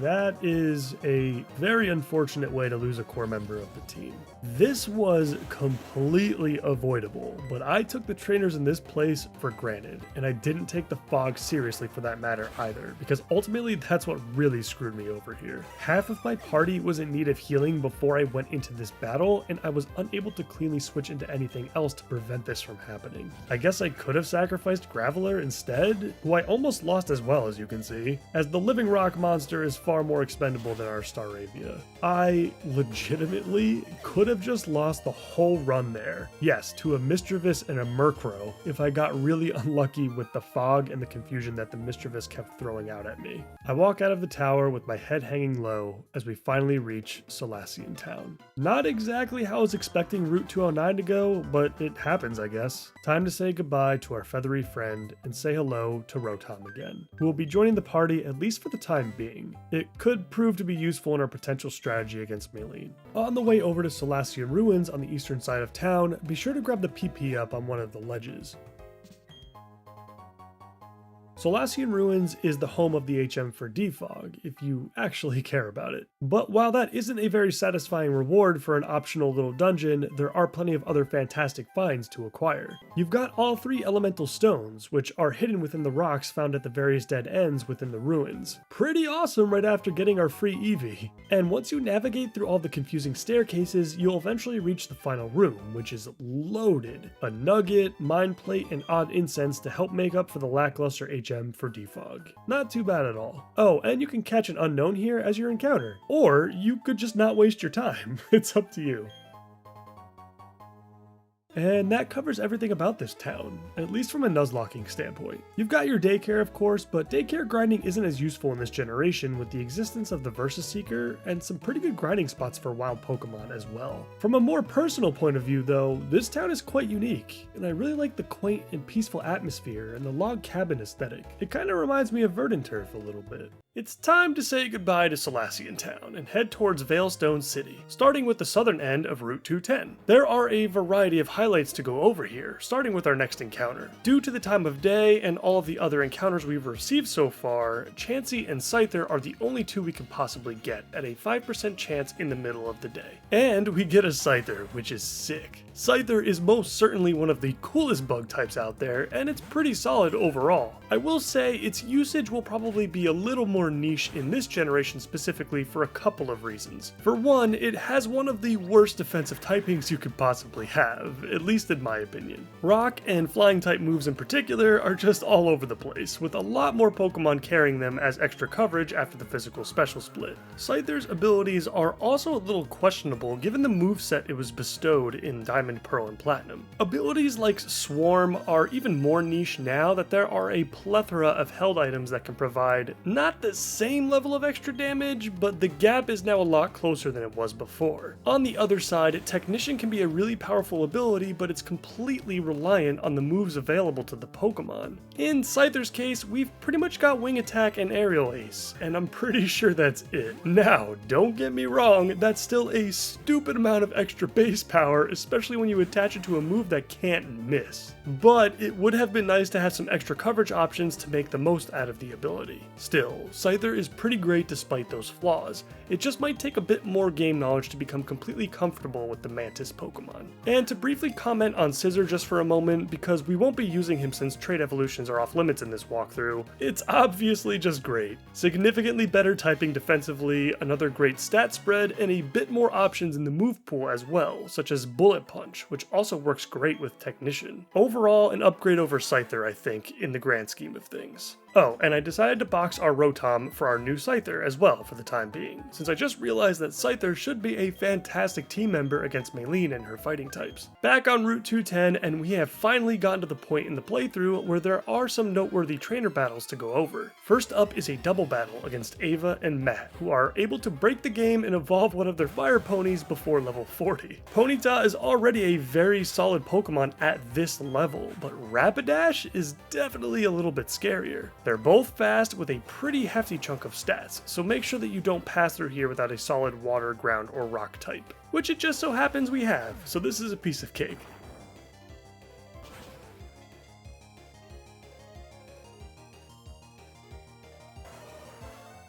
The other trainer you'll honestly just want to flat out avoid is Collector Fernando inside the cafe cabin. It's one of these two guys here. I'm not really sure which one it is, but trust me, just don't bother. Fernando is packing a level 25 Heracross, which I believe at that level would have Aerial Ace, Counter, and Brick Break in its moveset. Just give him a nice little wave and move on. But while we are here, we might as well pick up some delicious Moo Moo Milk. 500 Pokédollars for 100 points of health is incredible value, so stock up on a bunch here before you head out. And finally, before we leave Route 210, you can pick up a hidden rare candy here, and the TM from Roost, from this girl on the hill. Self-healing moves are fantastic for hardcore Nuzlockes, so definitely utilize this when you can. Now heading into Route 215, and I would recommend bringing a cut user with you as there are a few decent pickups here that require it. And if you noticed, this is also a rainy route, so be careful with your fire types around here. None of the trainers on this route actually have any Pokemon with water type moves, surprisingly, so you won't have to worry about that increase in damage there at least. It's time for another encounter, and we actually run into the Lickitung instead of the expected Marill. I'm gonna be honest with you guys, I have absolutely no idea if this thing is good or not, and I've never used one, ever. Now that I'm thinking about it, this might be the first time I've ever caught one, for that matter. I mean, Lickitung itself is pretty awful, just taking into account stats and move pool, but Licky Licky seems like it wouldn't be too bad. It's giving me very similar vibes to Wigglytuff. Basically has a non-existent level up moveset, but does get access to seemingly every single TM in the game, so if you want to go through the heavy game corner investment, I don't know, I guess it can be fine. It just doesn't have anything interesting about it. It doesn't fill a specific role. An awkwardly defensively based Pokemon with nothing to really capitalize on its bulk. Moving through the rest of the route, we pick up a ton of items which include a max ether, which is just kind of sitting out in the open. We get the TM for payback from this black belt here. Pretty good move, honestly. It gives slower Pokemon a nice attack boost. We can then pick up the hidden revive for some extra cash, the fist plate, which increases the damage of fighting type moves by 20%, some Pecha berries, which should come in handy at some point, and finally the TM for shockwave. Moves that can't miss always have their place. At the end of Route 215, our final obstacle is a double battle with two ace trainers. This one is pretty tough, so be prepared. Roselia and Drifblim are particularly rough, considering Roselia's fire type weakness is nerfed in the rain, and this Drifblim does have Ominous Wind, which has a chance of boosting all of its stats. I was able to take on the entire fight with my own Roselia and Drifblim, ironically, although it did take quite a long time. But the combination of various healing elements such as Giga Drain, Leech Seed, Shell Bell, and Stockpile plus Swallow, we made it through our final challenge before Veilstone City pretty safely. Now in Veilstone, and this is one of the biggest cities for sure, with a ton of really cool stuff to grab. Starting with the items that are lying around town, you can pick up a star piece right next to the Galactic Warehouse, as well as a hidden calcium. Over by the department store, you can pick up a hidden PP up, and then over at Team Galactic's headquarters, you can grab a rare candy on the side of the building, and another hidden PP up right inside the right entrance within this box. And finally, our first visit to Veilstone would not be complete without acquiring the coin case so we can gamble our 10-year-old lives away. Nah, I'm just gonna buy these coins straight up. So much more convenient. I'm still quite a bit off when it comes to gathering the funds for the coveted Game Corner TMs though, so I'll have to come back for those after I've done some more grinding with our Versus Seeker. In the meantime, I did pick up a wide lens for only 1,000 coins, or 20,000 Pokédollars. That is a very cheap price for a 10% accuracy buff, and this will work nicely with our Roselia for now especially. And now that we've picked up the majority of the items around town, it's time to go on a shopping spree. Welcome to the Veilstone department store. Starting on the basement level, I always pick up around 30 or so lava cookies from this counter here. Full heals for a third of the price? Yep, I'll continue to take those all day every day. Now moving up to level 3, we can pick up a variety of useful TMs from both of these counters. The counter above will provide some fantastic utility and defensive options in both Reflect and Light Screen, as well as the classic Protect. Natural Gift is a really interesting option as well, providing a coverage of any type in the game to any Pokemon at the cost of a held item basically. I usually pick a few of these up so that I have it in my back pocket during team building. And then to the counter below, we've got our typical heavy hitting attacks at the cost of accuracy. It's a little bit too risky for my liking most of the time, but sometimes they're exactly what you need to get over certain obstacles. And finally, we end on the highest floor in the building where you can grab some refreshing healing items at a great price. The Moo Moo Milk is honestly enough to cover your party for a very long time, but I do like me some soda pop. Ooh, okay, I think we're pretty much done with Veilstone for now. Nothing left to do but grind up for Maylene in gym number 4. I'll see you guys in a bit for team review.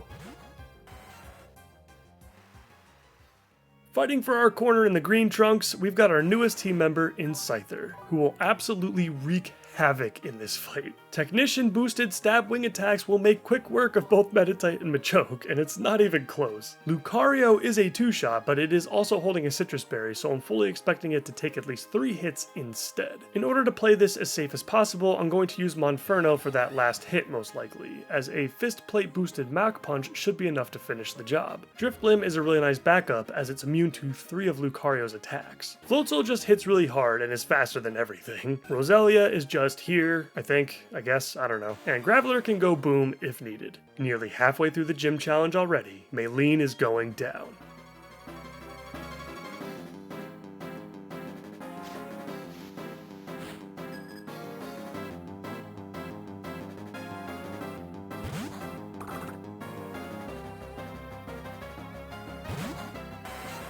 I went for the first wing attack, and to my surprise, the fake out wasn't utilized here for some reason. That could have made things a little more worrisome against Lucario later in the fight. Machoke is sent out next because she really wants to dump some rocks on her head with that rock tomb, but another wing attack is way too much for the middle stage Chad to deal with.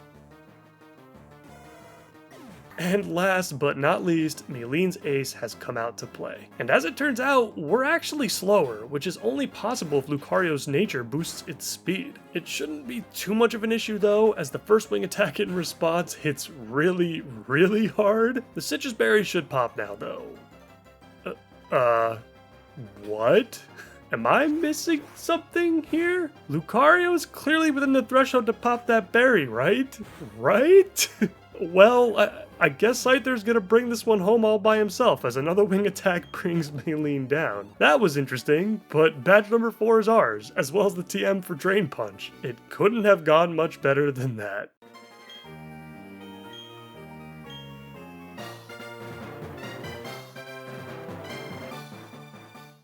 Now that we have our 4th badge, the Sinnoh region really starts to open up now, as well as our team building possibilities. With the new level cap of 37, we'll be able to evolve our starter completely, and we can pick up the HM for Fly for our Drifblim, after helping Dawn get her Pokedex back. Getting access to everywhere we've been before at the press of a button is always a great feeling. I decided to swap out Graveler for Bronzor, just to mix things up for a bit for our team. I'm honestly pretty happy with everyone else so far, so I think that's the only change I'll make at this moment. We'll see how I feel after obtaining some of the upcoming encounters. It's time to say goodbye to Veilstone for now, but don't worry, we'll definitely be back soon enough to grab some of those coveted TMs from the game corner. Let's go over Route 214 as we begin our trek towards Pastoria City. The only super notable trainer on this route is Collector Douglas and his 3 Cantonian evolutions. It's not as bad as it looks though, as all 3 of their learn sets aren't super strong yet at these levels. They'll have stuff like Ember, Thunder Shock, and Water Gun still. But hey, they're fully evolved, they're fast, they're bulky, etc. Moving on to the item pickups, we've got a suite of pretty awesome berries, which include Cherry, Citrus, and Chesto, all of which are very useful throughout any playthrough. A bit further south, we can pick up another held item in the Big Route, which isn't all that great to be honest. I guess our Roselia could potentially see some use out of it if we wanted to. It just takes a lot for this item to provide more healing during any given fight compared to the classic Citrus Berry. Like, I bet a grass type boosting item would provide more healing benefits than this, but I could be wrong. We then have a red shard in this large patch of grass, which can be put towards a move tutor later on, the Magmarizer, which will obviously be necessary to obtain Magmortar if you are playing with trait evolutions, and finally we have the TM for Dig in the Ruin Maniac Cave. Always a solid ground type option, even alongside Earthquake. While we're in the cave, we can also pick up our next encounter, which is guaranteed to be a Hippopotas, since we've already got a Geodude.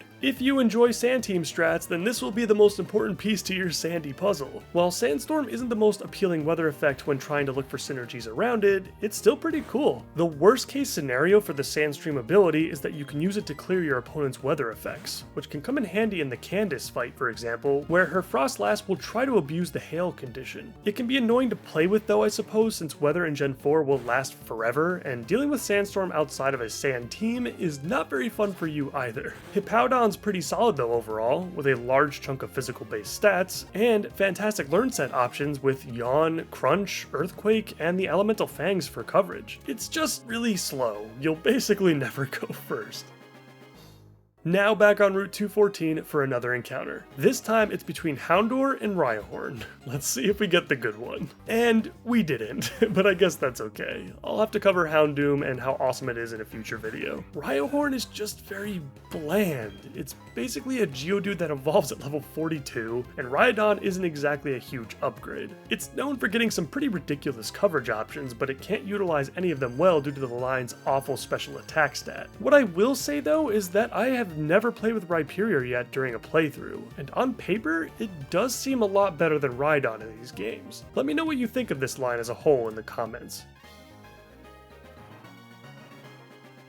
Route 214 is done, but before we reach Route 213, we've got a quick pit stop to make in the Valor Lakefront, where we can grab yet another encounter. And this time, it's Girafarig. Nice. I've already talked a lot about this guy in some of my Gen 3 playthroughs, and overall, I have pretty positive feelings towards it. It's not the best Psychic type out there, for sure, but the stats are fair, and it gets all of the awesome stuff that most other Psychic types get. Screens, Calm Mind, and even Baton Pass, which is a very fun move to play around with. And the additional normal typing makes Girafarig the only Psychic type that's immune to what are normally super effective Ghost type attacks. I have used it a lot though in the past, so I'll keep it in the box most likely.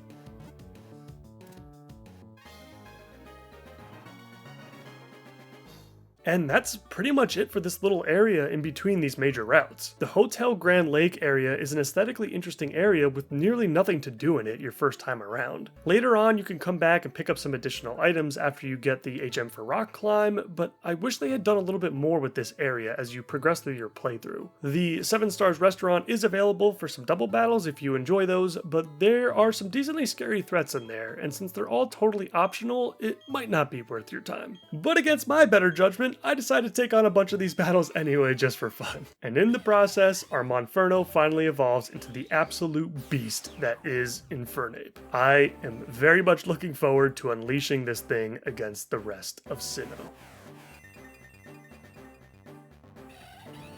Alright, so remember when I said that there's not a whole lot of items to pick up and things to do at the Hotel Grand Lake? Well, I guess I wasn't completely correct in my analysis there, as there are a few pickups towards the southern end of the area that I completely forgot about. You can also get the TM for Trick Room from the clown within the house on the left. I've never used it, but it doesn't seem like it would be too great if I'm being honest. In a double battle scenario, I can see it having more use, but when you're playing one-on-one, you're just not going to get enough turns out of Trick Room to justify its usage, I think. But like I said, I've never used it, so I could be wrong. And we pick up a yellow shard right outside the entrance to the south. Now that we're in the main area of Route 213, let's go over the items and the matchups. This route is littered with hidden items, most of which will be either pearls for some extra cash or heart scales, which are very useful, and they will come just in time since they can be first utilized in Pastoria City. And outside of those hidden items, you can pick up the TM for Aerial Ace, which we covered in the previous episode. Always nice to have moves that don't miss. For the matchups, the only Pokemon on the entire route you should be wary of is Fisherman Kenneth's Gyarados. Thrash, Bite, and Leer is nothing to take lightly at this stage. As we move away from the beach area, we run into a patch of grass where we can obtain our next encounter. And it's a Wingull, which, like Girafarig, is just fine. Pelipper makes for a pretty solid water type overall with passable stats and the ever so common water type package of Surf and Ice Beam. Worth noting that it can get Tailwind as well for some pretty neat team support. For our run though, it'll be just another backup most likely.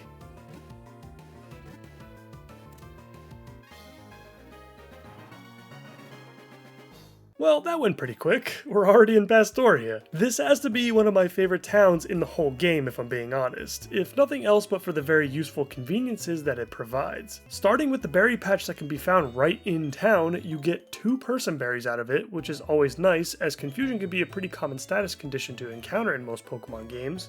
But what I love most about this berry patch specifically is how accessible it is to the player. Every time I get to Pastoria City, the first thing I do is take all of my most valuable berries and plant them in this patch. Because it's so easy to get back to, all I have to do is fly back to Pastoria and then bam, it's right there. You can also find the hidden zinc in the southwest corner of town in this puddle, and if you're okay with bending the rules a little bit, you could pick up the Macho Brace in this city as well. But honestly, I haven't even picked this up yet, and I'm not sure I would want to even bother. The Macho Brace is obviously a powerful tool that makes EV grinding a lot easier, but the problem here is you'll have to show this kid both a male and a female Combee, which is just really annoying. It's here if you want to go through that hunt, but I think I'll just skip this. Moving on to some of the cooler features of Pastoria, we've of course got the move reminder inside the house in the middle of town. This is always a great tool to have and will expand your options further in battle. There will absolutely be a heart scale guide for Platinum coming in the future, so look out for that for some tips on how to get the most out of them. Over in the house closer to the western entrance, we've got a girl who will provide a free berry every single day.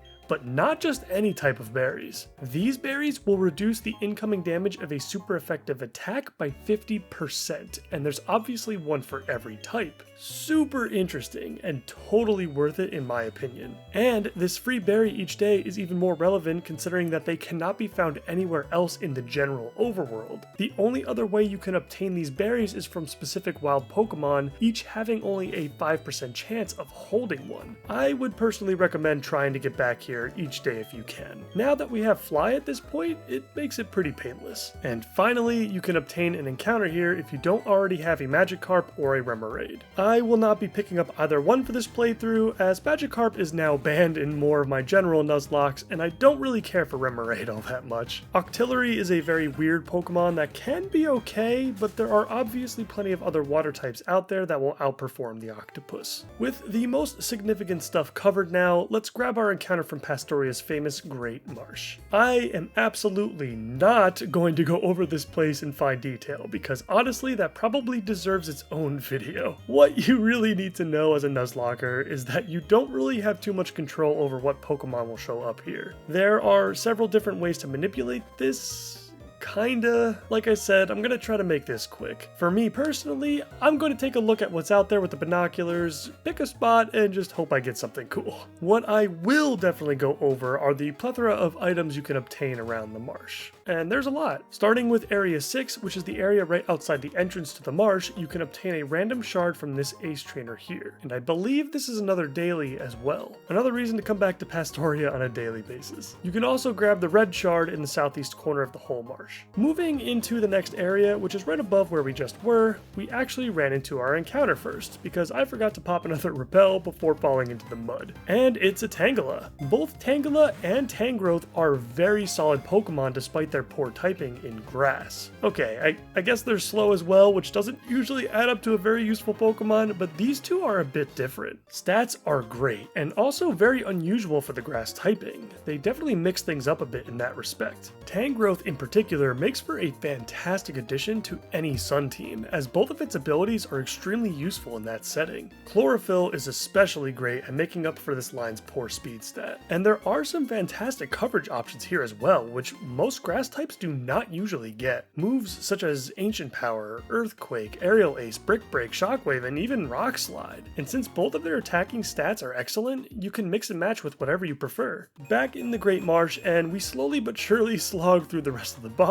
and pick up the various items lying around when we can. These mud tiles are the worst thing in all of Pokemon, I think. No, really, and if you don't have repels, then you're in for a real treat if you find yourself in the middle of a big pile of bog. At least in Platinum, you can kind of see where it's safe to walk, just avoid the really dark spots and you'll be okay for the most part. Some of the highlights of items you can obtain here include more shards for the move tutors, different types of Pokeballs, which is nice not to spend money on, the Toxic Plate, which like the Poison Barb will increase the damage of poison type moves by 20%, and a Leaf Stone if you need that to evolve something. There was a hidden rare candy somewhere as well, but I just got too frustrated and just left without it. It's somewhere in the top left corner of the marsh, I think. And that's pretty much it for this place. I really like the idea of the Great Marsh, and overall I do think it's one of the more interesting Safari Zone type areas. I just wish mud was a little more forgiving. We are at the point now where we've seen all that needs to be seen. Pastoria can only give us one thing now.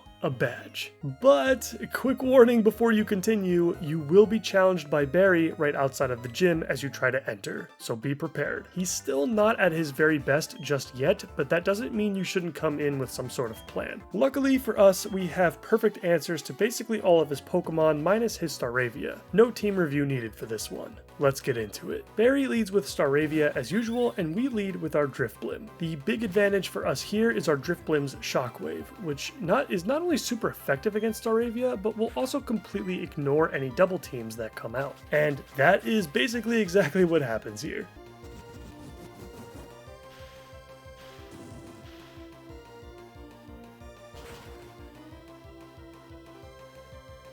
We do get hit with a meaty wing attack, but that's okay as we won't be needing Drifblim services anymore.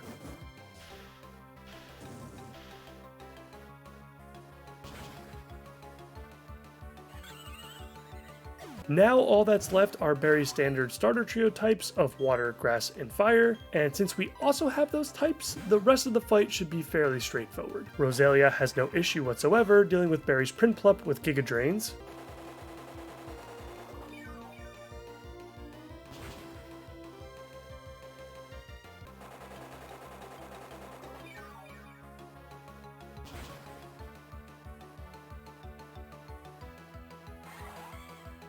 With Ponyta, I switch into Floatzel, and in response we get hit with Ember. Come on, Game Freak, you couldn't let Barry's Ponyta have Flame Wheel? It's Platinum, give him a break. A speedy Aqua Jet on the next turn brings the Fire Fold down, and finally we have Roselia to deal with. And, Well, I think we all know how this ends.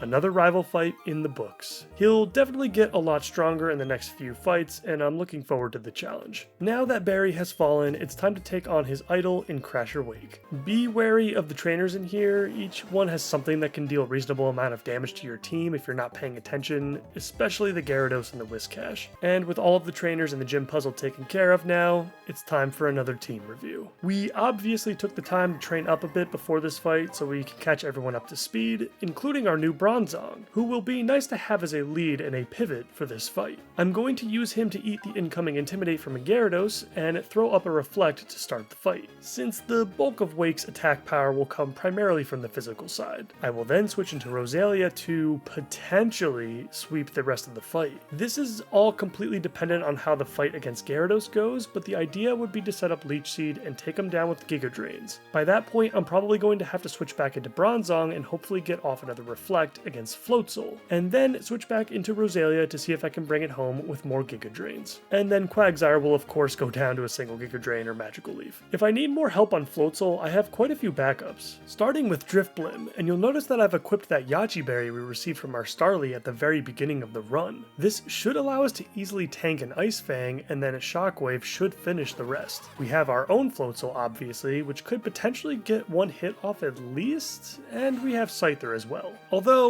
I'm not so sure we can take an Ice Fang or not with Scyther. And last but not least, we have our, for the most part, bench warmer in Infernape. I also just wanted to take the time to show off our ridiculous level 36 moveset. This is so broken.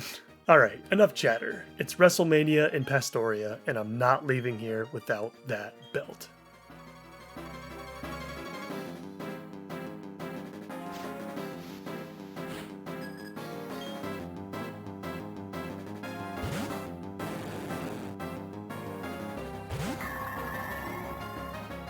The fight starts out just as expected, and without any wrinkles. Gyarados hits us with a pretty hefty waterfall while we set up the Reflect. Alright Roselia, time to do your thing. I opted for the wide lens in this fight so that there wouldn't be any issues with landing the Leech Seed. And from here, all we have to do is avoid back-to-back crits and Giga Drain to victory.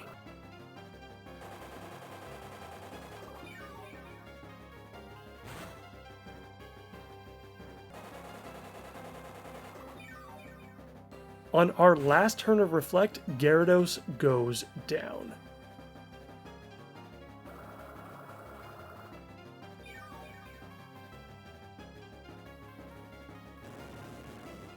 In comes Wake's Ace in Floatzel, and this is a perfect time to switch into Bronzong to set up another Reflect, as I know it's going for that Ice Fang. The only situation we truly need to avoid here is a crit range on a potential Brine, but he ends up going for the Crunch instead, which doesn't deal a whole lot, and I'm very confused by that move. The second Reflect comes out now, and it's time to go back into Roselia. Floatzel does opt for the Brine this time instead of Crunch, which works out beautifully for our Grass type. Just need to avoid a crit here. And luckily we do, and the Giga Drain in response takes a massive chunk out of Floatzel's health.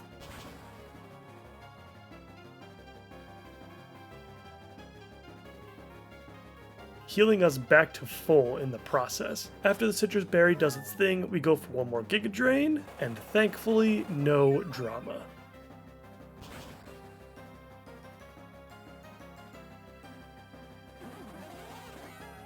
With only Quagsire remaining, this fight is over.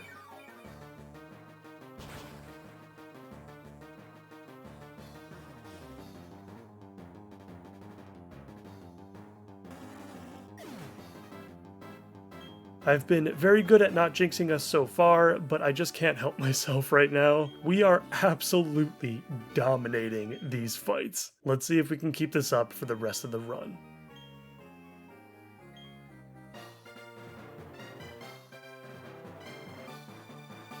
Upon exiting the gym, Crasher Wake comes out right behind us to disown the apprentice that he never asked for, and then said apprentice tells us someone plans on setting off a bomb in town. Well, Jesus, so much for these harmless galactic grunts. All of this hoopla is really just used as a setup to finally meet Cynthia again, who will give us the secret potion that will allow us to continue to push the story forward. But before we head back over to Route 210 to begin the arduous trek through the notorious foggy routes, we've got an optional route to cover in Route 212.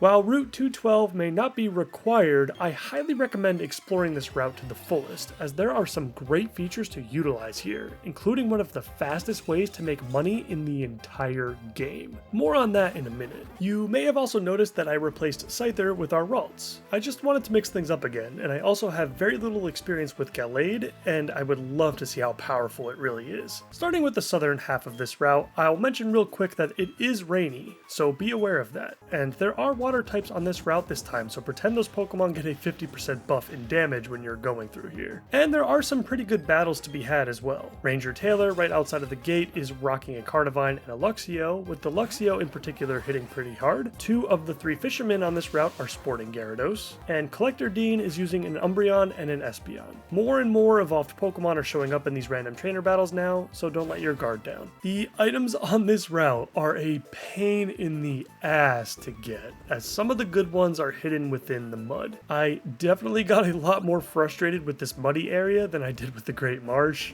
and I was not having a good time with this. But if you do go through the effort, you can grab potions, Pokeballs, a blue shard, the TM for Silverwind, which is pretty cool, although there won't really be a scenario in which you get stab benefits from this, but moves that have a chance to boost all of your stats at once shouldn't be brushed aside lightly. And we can fittingly get the TM for Toxic as well, the gold standard install strategies. At this point, I decided to go for our next encounter, and I'll be doing it on this side of the route as the Pokemon you can obtain on the southern end are a bit more interesting in my opinion compared to what you can catch up north. And it's a Croagunk. Fun fact, there is a 5% chance for wild Croagunk to hold Black Sludge, which is basically leftovers but for poison types. I think overall, Toxicroak is just pretty solid. Really interesting type combination with plenty of move pool options to play around with. And if you do get Dry Skin as an ability, then I think you're definitely looking at an above average Pokemon. Having an immunity to water just seems really strong. Croagunk is really bad on its own. It's basically unusable honestly because of how frail it is, and the evolution is very late at level 37. But luckily in a Nuzlocke setting that doesn't matter too much, as the level cap by this point in the game is now past that. But since we've already got a few fighting types on the team, I'll pass on this little guy for the run unless I need him as a backup.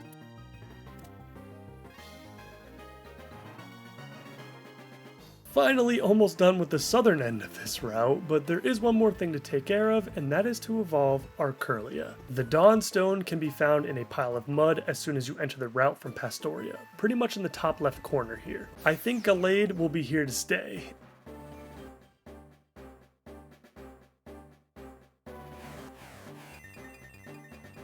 And just to show you guys how much diversity this thing has in its move pool selection, take a look at what we've got going on here. Earthquake, Drain Punch, and Leaf Blade, which came from the move reminder in exchange for our first Heart Scale. Teleport will be quickly replaced soon enough with Psycho Cut at level 31, and we've got what appears to be a pretty terrifying offensive force here. I am excited to start using him. And I just realized I'm 6 pages into the script, so I guess this is going to be a long one. Let's cover the northern end of Route 212 before we wrap up. Instead of trekking all the way back through the mud, I just flew over to Hearthome to approach the route from the top. It must be said that I enjoy this section of the route a lot more than its southern half. While it is very plain, I suppose it just has a nice vibe to it. Let's get into the trainers first, and there are only 2 that I really want to talk about here. Remember when I said you can make a ton of money on this route? Well, this fine lady and gentleman here will make you rich. Equipped with an amulet coin, Jeremy and Reyna will dish out over 10,000 Pokédollars every time you defeat them. Pair that with the Versus Seeker and a nice little jog here and there, and you've got yourself a pretty awesome money-making machine.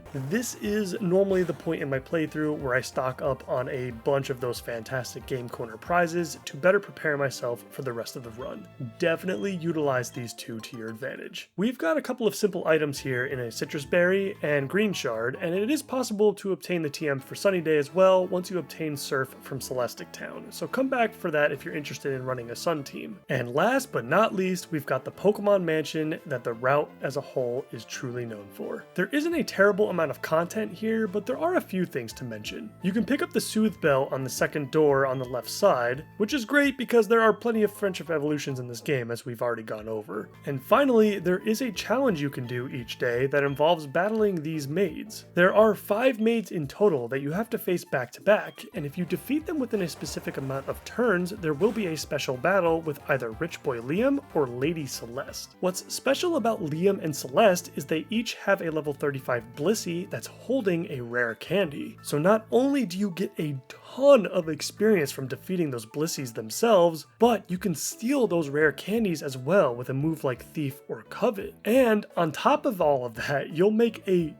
ton of money off of them as well, especially with that amulet coin equipped. Really interesting challenge, but unfortunately our thief user kinda died, so we'll probably end up skipping this. After checking on our berries and doing the usual Pastoria dailies, we fly over to Solaceon Town to explore the northern end of Route 210. First, we remove the Psyduck that blocked our path earlier, and then Cynthia comes out of nowhere to have us deliver the old charm to her grandma in Celestic Town. Kind of feels like she's been stalking us, but I guess if I could pick anyone in the entire Pokemon series to do so, I suppose Cynthia isn't too bad. I guess the old charm is a way for Game Freak to ensure we talk to her grandmother, which would basically make it impossible to skip over the HM for Surf, so I get why they had to choose to do it this way. Moving on to the actual route now, and this one sucks a lot. The entrance to the northern end has a couple of simple item pickups, such as a couple of Hyper Potions and some Pokeballs, and there are a few trainers here that are not very threatening or interesting. However, once you enter the goddamn fog, oh boy is your life about to become miserable. Fog is somewhat of a pseudo-weather condition in this game, which will reduce the accuracy of all Pokemon in battles by, I believe, 15% if I'm not mistaken. Someone fact check me on that just to be safe. There are a couple of recommendations I do have to get around this. You could bring an HM slave that can learn both Defog and Rock Smash if you can. Defog to remove the fog obviously, and Rock Smash to pick up the TM for Shadow Ball. Option number 2 would be to utilize moves that can't miss as much as possible, such as Aerial Ace, Magical Leap, Swift, and Shockwave. This will make things a tad less painful, although still pretty painful. I am personally going to go with option number 2 in this case, as the trainers on this route are insanely tough, even without the presence of fog. And I really want to have somewhat of a full team if I can help it, and I still need to level up Gallade, which in hindsight, maybe I should have done so before entering this route. This place is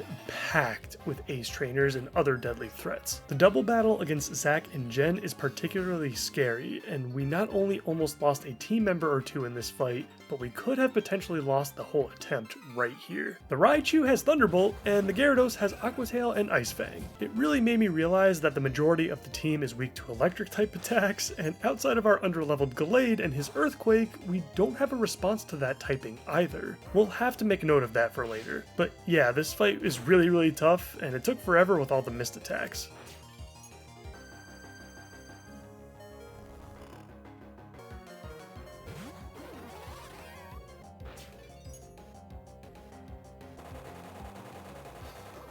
And it's completely avoidable, and I suggest you do just that. And the other trainers on this route are no picnic either. Ace Trainer Ernest has a wicked team, and while that Luxio doesn't necessarily look too scary, it likes to spam double team, making it even more difficult to get through the accuracy issues that the fog already instills. Black Belt Adam's Machoke might have counter if I'm not mistaken. Veteran Brian's Tangela is a real pain in the ass with Ingrain and Giga Drain. Definitely don't underestimate that one either. The whole route just sucks, but luckily we have finally made it over to the other side. At least we are rewarded with some pretty nice berries for getting through all that. Great, I guess. And finally, we reach Celestic Town. First things first, we battle a clown in the Pokemon Center, which is a thing I forgot you could do. Mr. Mime is pretty annoying, honestly, with Substitute, Screens, and Psybeam. Not too much of an issue for us, though. I just thought it was funny that you could battle a clown in the middle of a Pokemon Center. Let's move on to the items, and oh my god for how small this town is there are some insanely good items to acquire here. We'll start with the Dragon Fang, which will increase the damage of dragon type moves by 20%. Type boosting items are always nice, even if dragon is a bit more rare for a move typing. There's a hidden King's Rock over on the ledge here, which will give the holder a 10% chance to flinch on every attack. This does work with multi-strike attacks as well in this generation, giving moves like Bullet Seed and Fury Swipes a greater chance of flinching with this item. And now, we have this wonderful man inside the town's general store. This guy will give the player 3 pairs of glasses, 1 pair for each time of day. During the middle of the day, he will provide the player with a pair of black glasses, which will increase the damage of dark type moves by 20%. Very nice. At night, he will give you the Wise glasses, which will boost the Pokemon special attack by 10%. Not as useful, but hey, that's still something. And finally, if you talk to him between the hours of 4 AM and 10 AM, this guy will give you the best possible item that you can obtain before the post-game: choice specs. It is quite baffling to me to this day that an item at this power level will be available halfway through a playthrough. 50% extra damage on the special attack is utterly broken on so many levels. And you know what?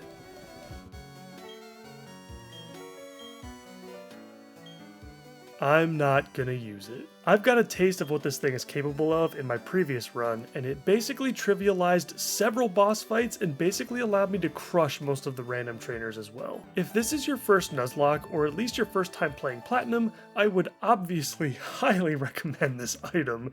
You would be foolish not to utilize its extreme power. But for me personally, I just think it takes too much away from what I enjoy about the game. Maybe I'll use it in a future playthrough where my options are much more restricted, but for a challenge like this, where I have so much to play around with, I think I can skip it. I know some of you are cringing in the comments right now, but I just had to do it. After becoming the first player in the history of Pokemon to trash their choice specs, I head over to the ancient ruins in town to deal with Team Psychopaths. After dealing with the grunt out front, we head into the cave to get a little lesson on the history of the Pokemon universe. And then Cyrus shows up to battle us for the first time. Do not take this fight lightly. Make sure your Pokemon are healed up and the appropriate held items are equipped. He might not look like much right now, but his team is full of sleepers. His Sneasel has Ice Punch, which will hurt like hell against the right target.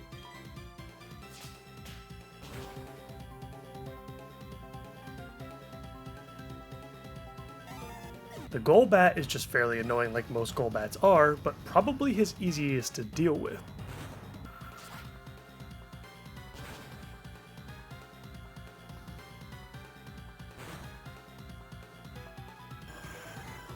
And then we have his Murkrow, which I did not know had Drill Peck and Nightshade.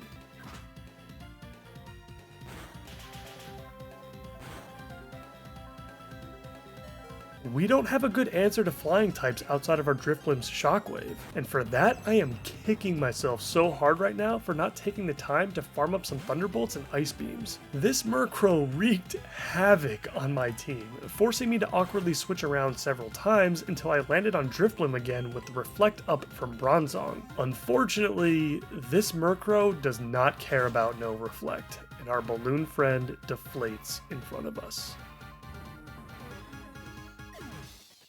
The only reason this happened was because our team overall is constructed poorly in some spots and not leveled up completely in others. I need to get this Gallade up to speed now. I can't be pushing forward without him anymore.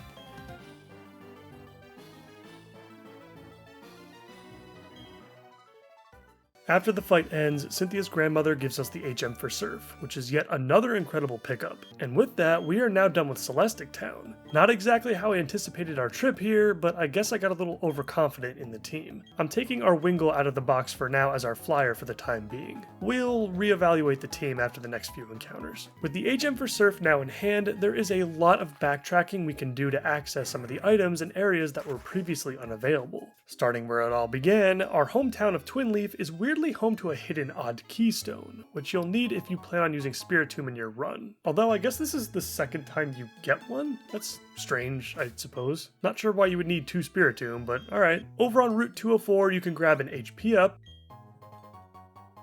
and a sea incense, which I believe just increases your water damage by 20%. Within the Ravaged Path to the north, you can grab a luck incense and the TM for water pulse. The luck incense is basically just the amulet coin, and water pulse is fine I guess, but I mean we have surf at this point. And then over by the Valley Windworks, we can also grab a max elixir and electrolyzer, which is used to evolve Electabuzz into Electivire if you're playing with trade evolutions, and the TM for Thunderbolt, which is always awesome. Moving on to Eterna City, we can grab a hidden moonstone in the northeast corner of the town. On Route 209, you can grab the TM for Giga Drain, which is a personal favorite of mine.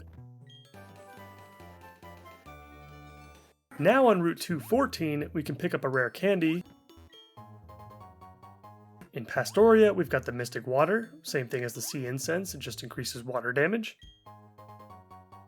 On Route 212 in the northern section, we can grab the Rose Incense, which will boost grass type attacks by 20%. Jesus, there are so many of these type boosting items in this generation, and you can obtain a Lumberry in this area as well. Really cool. Now in the southern part of Route 212, you can get the TM for Poison Jab and a Max Ether. A big chunk of Route 213 now opens up as well with some pretty challenging trainer battles, including a swimmer with 3 Gyarados, so watch out for that. You can grab yourself some hidden big pearls for some extra cash, and a Waterstone if you needed another one for some reason. And finally, we have Fuego Ironworks and the area of Floroma Meadow that we did not have access to before. Let's start with Fuego Ironworks. This place can be accessed from Route 204 by surfing along this little river. This is a totally optional area, but there are some nice items here to grab if you want them. Before we get those though, let's pick up our next encounter in the grass patch outside. And it's a Magmar. Magmar has always been a fairly average Pokemon for the most part, mostly due to its poor move pool diversity. But it's fast, it hits pretty hard as a mixed attacker, and gets every conceivable fire move available via level up.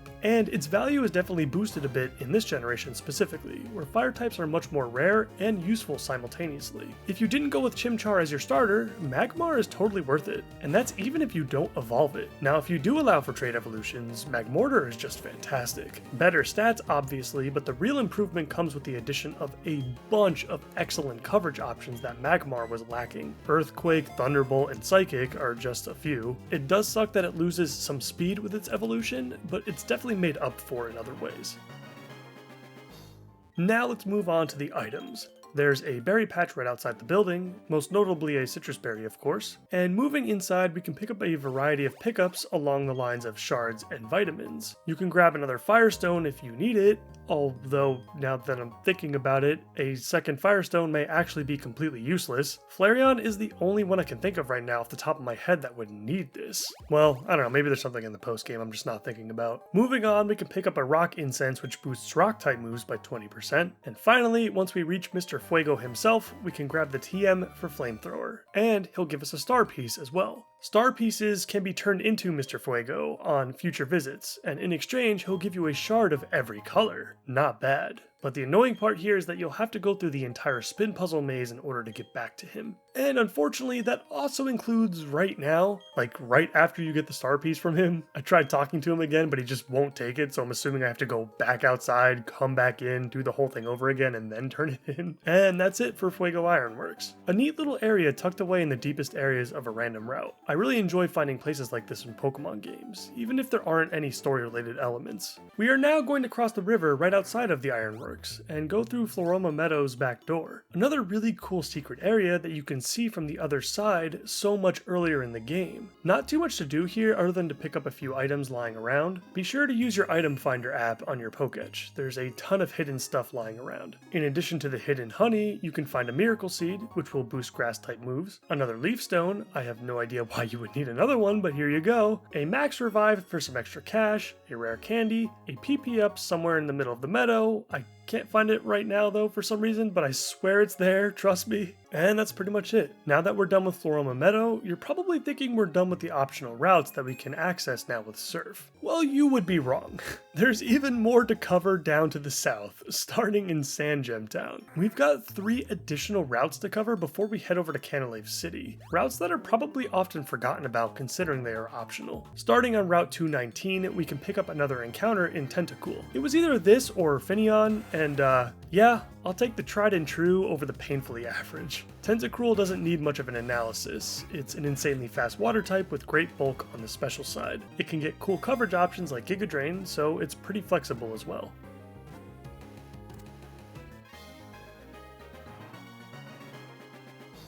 And that's it for Route 219. A couple of trainers on this route are very underwhelming, and there aren't really any useful pickups apart from the hidden sink on this little island. Moving on to Route 220, we could once again get another encounter, but it would be Finneon this time, which again is not very impressive. Luminion doesn't do anything special that would separate it from the other much better water types. It can get Storm Drain as an ability though, which can be useful if you desperately need to pivot against an incoming water attack, but if that's all it can be used for, then I don't think it's worth it. If you're running low on strategic sacrifices, then go for it. For items, we've got the Splash Plate, which will increase the damage of your water type attacks by 20%. I'm getting really tired of saying that, but it's pretty awesome that there are so many of these in the game. And we've got a Carbos for some extra speed EVs. And for the battles, just watch out for Swimmer Eric's Tentacruel and Claire's Floatzel. And now we have finally reached the final optional route at the end of this chain, Route 221. We'll start with the encounter again, and this time it's a Sudowoodo. This is one of those Pokemon that I wish was given a little bit more love when it was originally introduced. Stats are okay, abilities are fine, but the Mimic gimmick just doesn't work well in my experience. It takes a bit too long to set up in most scenarios, and so its use is very niche. Otherwise, it's just an average rock-type Pokemon, which are very useful in the earlier stages of your playthrough, but not typically this late into the game.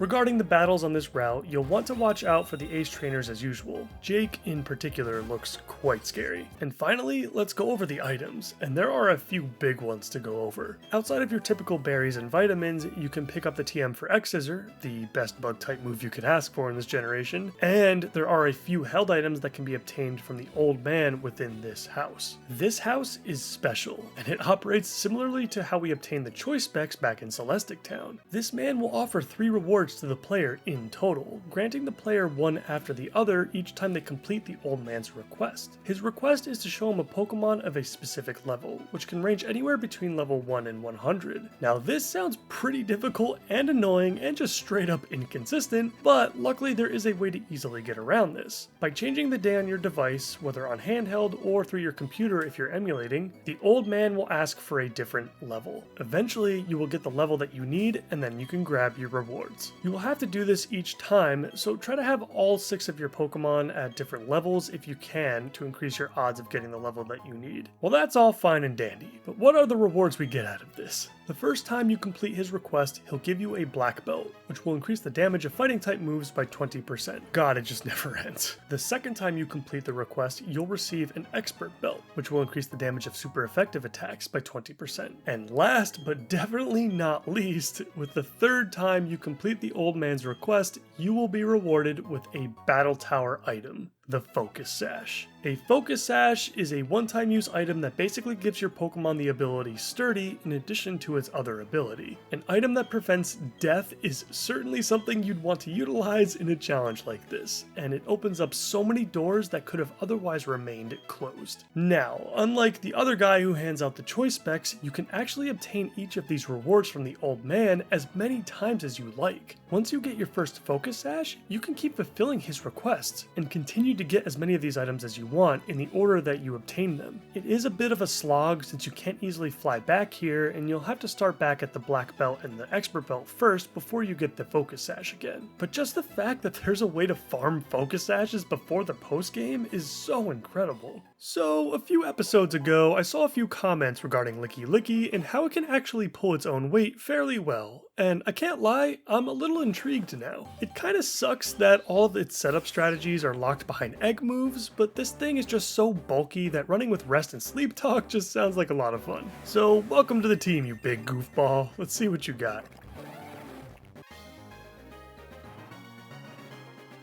We're off to Route 218 and heading straight for Canalave. As far as trainers go, just be careful of the multiple Gyarados from the fishermen, and for the items we've got nothing too much, just some berries and a rare candy. And now we have our next encounter, Shellos, who I actually ran into while surfing by accident. I meant to go for the potential Gastrodon that can be found in the patch of grass on the other side of this route, but hey, this works just the same. This is actually a great time to pick up a Shellos for a couple of reasons. For one, Shellos isn't very good by itself, and you'll have to wait until level 30 to get your Gastrodon. Although, I will say the fact that it pretty much starts out with Water Pulse instead of Water Gun or Bubble or something like that is pretty crazy. Another reason why Shellos/Gastrodon is nice to pick up now is because of how well the line stacks up against the next gym leader, Byron. You'll pretty much resist all of Byron's attacks, and you'll have the advantage offensively as well, with both typings having super effective impact on his entire team. And Gastrodon in general is just very solid across the whole game, just like most of the other ground/water combos. It is slow, but it's got at least one sufficient offensive stat, it's really bulky, and it gets recover via level up just in time for the Pokemon League. I really like this Pokemon.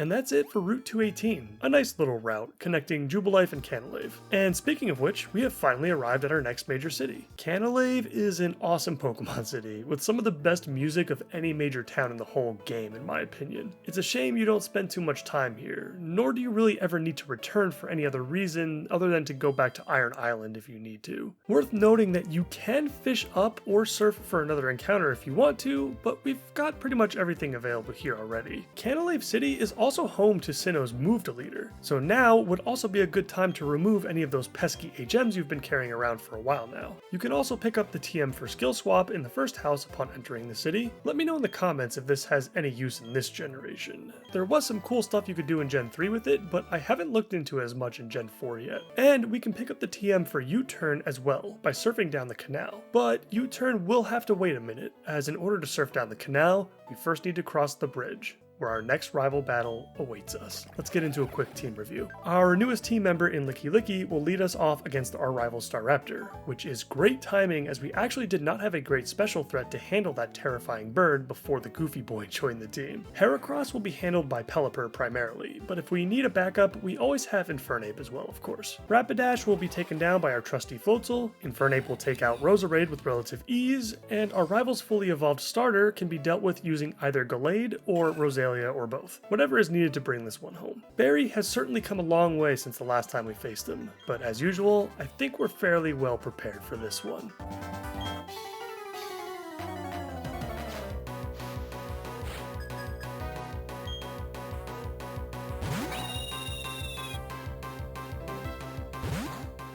Staraptor and Licky Licky face off to start the fight, with the bird leading off with Double Team.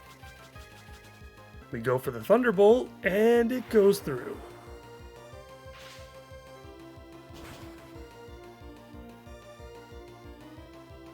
Taking out Staraptor with a single strike. I really thought that it would end up taking 2 attacks to bring it down, but I guess Thunderbolt really is just that powerful. Heracross comes in next, and I'm fully expecting that Brick Break to come out. Perfect time to switch into Pelipper to take the incoming strike. There really isn't anything Heracross can do to us outside of a few crits back to back, as Pelipper is holding a Citrus Berry and has Roost for recovery if we need it. The Night Slash isn't too bad, and so we set up the Fly in response.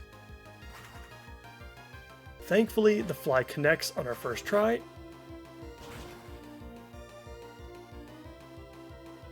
and Heracross is taken out.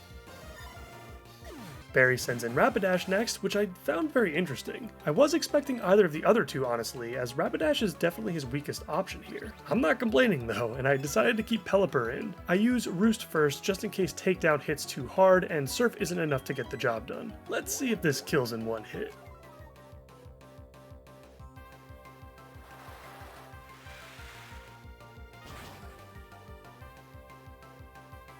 And it does. This unappreciated Pelipper is putting in some serious work. Who knows, maybe we'll actually end up keeping it around for longer than intended. Next up is Roserade, and as I predicted, Barry wants to set up using those toxic spikes.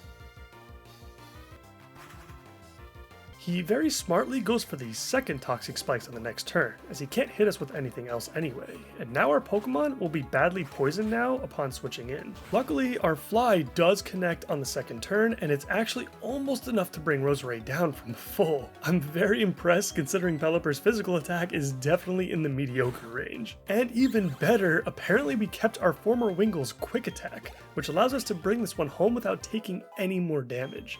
Damn, Pelipper is just carrying us around in this one. I was tempted to leave it in for Empoleon just to see what happened, but that would have been quite the battle of attrition. So instead I actually went with Floatzel. And I did this because Floatzel was the only one in my party that I gave a Pecha Berry to in anticipation of Roserade's toxic spikes. In hindsight, our Roselia was probably the best option in this scenario since the poison typing will make it immune to those toxic spikes, but oh well, here we are. It appears that Brick Break is a 2-hit KO anyway.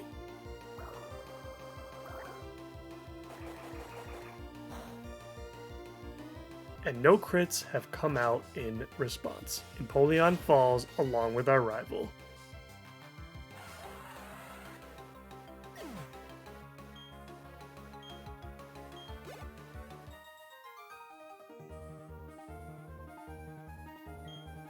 With our rival now out of the way, we head back to the Pokemon Center to box our Infernape for the time being in preparation for Iron Island. I'm doing this to open up a slot for the egg that we will receive once we make it through the entire cave system. Otherwise, you'd have to fly back to Canalave and then go back through the whole thing again, which is totally fine if you want to play it safe and do that. Just make sure you don't forget to come back because you do not want to miss out on this encounter. Before heading over to Iron Island, I grabbed that TM for U-turn I mentioned earlier. It's worth mentioning that you can just buy U-turns from the Veilstone Game Corner as well if you want them. And now, we are off to Iron Island.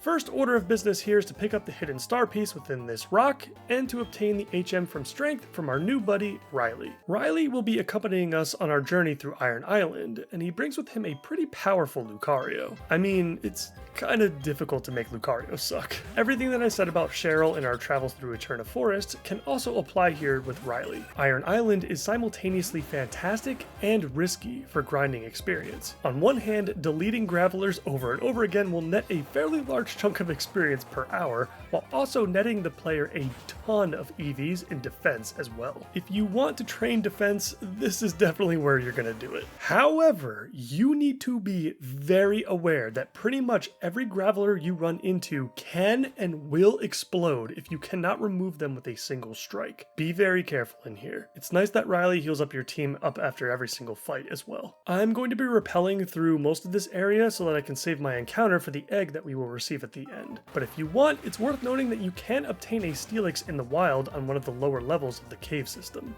So that's pretty cool. Upon heading into the cave, we make a left and pick up a yellow shard.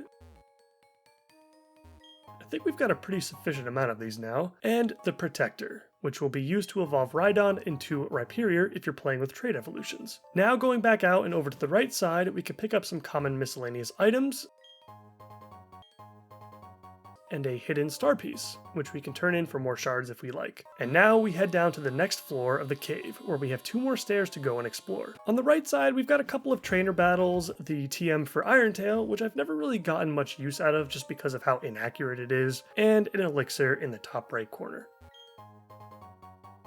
Now, down to the left side of the level, we meet up with Riley again, and at this point, he will now follow us and engage in battles with us as well. His Lucario did not hold up as well as I would have liked though, and died surprisingly often to the plethora of fighting type moves used by trainers on this level of the cave. Please take note that when his Lucario dies, he does not have another Pokemon, so you will be fighting the rest of that fight 1v2, which was definitely a bit scary for us as we went through a few of these fights. In this section, we can pick up a Dusk Ball, which is handy for catching that Steelix I mentioned earlier, a Magnet, which will increase electric type attacks by 20%. Is anyone running a counter on how many times I've said 20% in this series? And a Red Shard. I think I may have missed the hidden Iron Plate somewhere in this area as well, which if you go for it will increase the damage of Steel type attacks by, you guessed it, 20%. Before we complete our quest on Iron Island, we move on to the toughest double battle in the entire cave against Ace Trainers Jonah and Brenda. Rosa. I did not have a solid plan or anything going into this fight,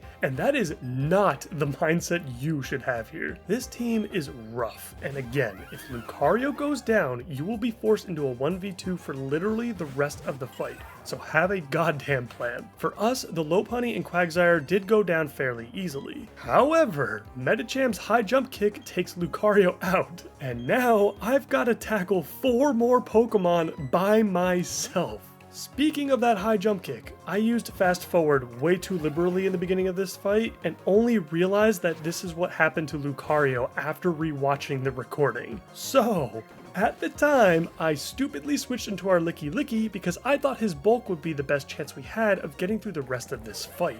Little did I know, it would accidentally become our strategic sacrifice in this battle. Not gonna lie, at this point, I was pretty much in panic mode, as there was not a lot of great options here. After thinking about it for a minute, I settled on Pelipper to see if I could at least take out the Medicham with Surf. Pelipper is far more expendable to me compared to the rest of the squad, so I was okay with losing it here if I had to. Staraptor's takedown isn't too bad thanks to Pelipper's physical bulk, and thankfully we are also faster than this Medicham. Surf is able to take it down and bring Staraptor really low. I stayed in on the next turn and went for another Surf. The incoming takedown misses.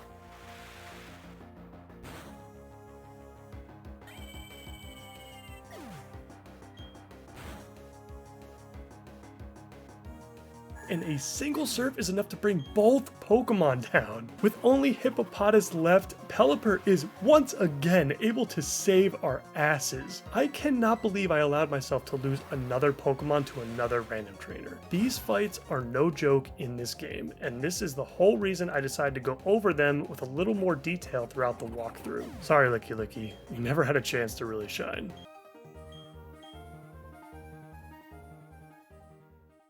After the fight is over, Riley and I take on a couple of Galactic Grunts, which luckily you do not have to prepare for as they are a piece of cake. And now that we have reached the end of the cave, we part ways with Riley and he leaves us with our next encounter. If you haven't guessed it already, this egg will hatch into a Riolu, which is the baby stage for none other than Lucario. Lucario is insanely good in any run of Pokemon Platinum. One of the best class cannons out there, honestly. A fantastic mixed attacker with great speed and supremely powerful moveset options. And the best part? It's a friendship evolution, so you get Lucario basically immediately if you put in the steps. It gets Close Combat, Dragon Pulse, and Aura Sphere in its Level Up Learn set. Aura Sphere, for those of you that don't know, is a 90 base power special attack that can't miss. And it's Stab for Lucario. So yeah, but it also just happens to get Calm Mind and Bulk Up as potential setup options. It happens to get Earthquake, Psychic, Shadow Ball, Brick Break, Drain Punch, Shadow Claw, Stone Edge, Dark Pulse, Rock Slide, Poison Jab, and Flash Cannon.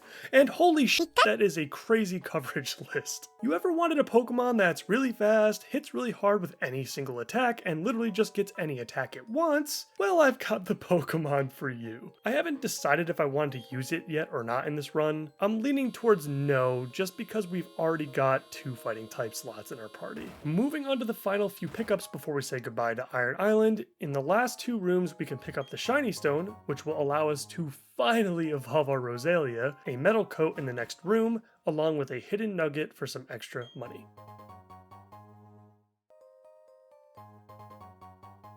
It's back to Canalave City, where our fallen friend will take its place with the rest of the fallen. And with Infernape and Bronzong back on the team, let's evolve this Roselia so it can really show the world what it is truly capable of.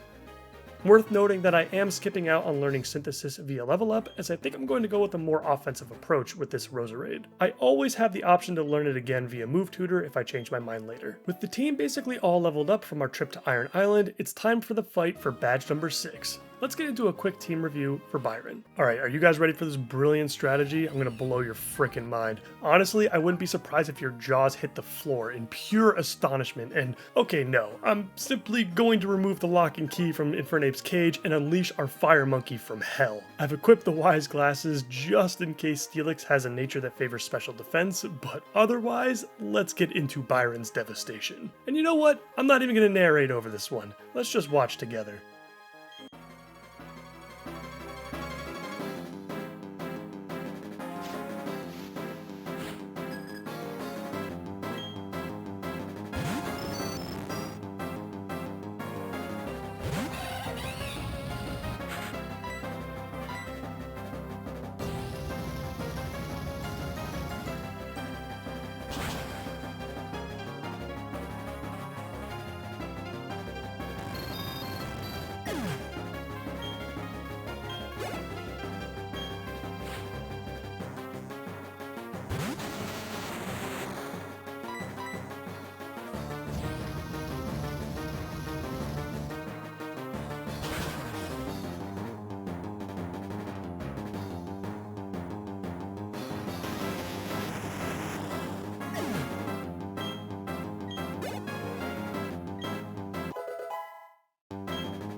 Man, it feels so good to finally wreak havoc with our ace. We are awarded with our 6th gym badge and the TM for Flash Cannon.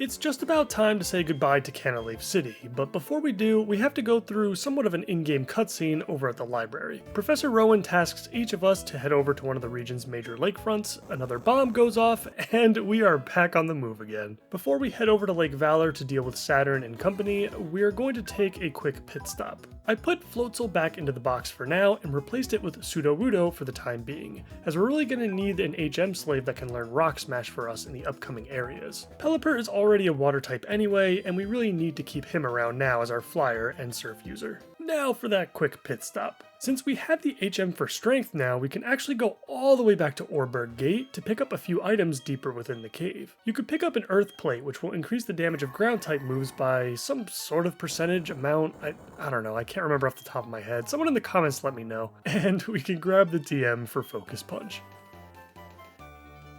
Moving on to Lake Valor to push the story forward, there is a hidden HP up over in the northwest corner of the dried up lake, right next to the pile of Magikarp. This is the only time you'll be able to grab this, as once the water returns to the lake, it will be gone. We make our way over to the cave entrance while brushing aside the galactic grunts, which are all pushovers as usual, and we confront Commander Saturn, and there isn't too much to really comment on here. I don't really consider this to be much of a boss fight. Bring a solid flying and or psychic type and you'll crush him fairly easily. Just watch out for that Toxicroak's revenge.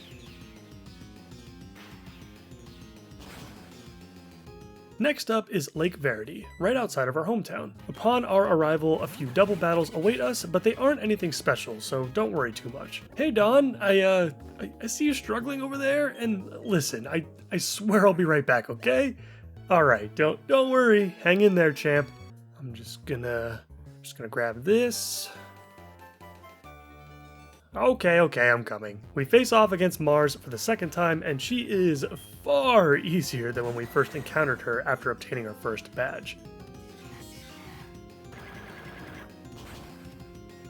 That Perugly is no longer all that terrifying, and we get through this pretty easily. And now, it's off to Lake Acuity in the north. Although, we will need to get our 7th badge first before we can proceed with the rest of the main storyline. We start our trek over on the eastern side of Route 211, which is just west of Celestic Town. Nothing to comment on this section other than you could obtain another encounter if you decided not to receive one on the western side of the route over by Eterna City. Now we enter Mount Coronet once again. This time with the HM for strength in hand. In this first large area, you can pick up the TM for rock polish. Most rock types are very slow, so this can be pretty fun to use sometimes. A rare candy placed behind some breakable rocks, and a red shard before heading into the next section. In the next section, we've got the foggy area of the cave. No need for defog here, honestly. There aren't any trainer battles, and you can just rappel through the entire route if you like. First up, I'm actually going to finally pick up my Mount Coronet encounter, and I decided to go with Barboach. I know, it's a little anticlimactic, especially considering how long we've pushed this one off. Whiscash is just okay in Platinum.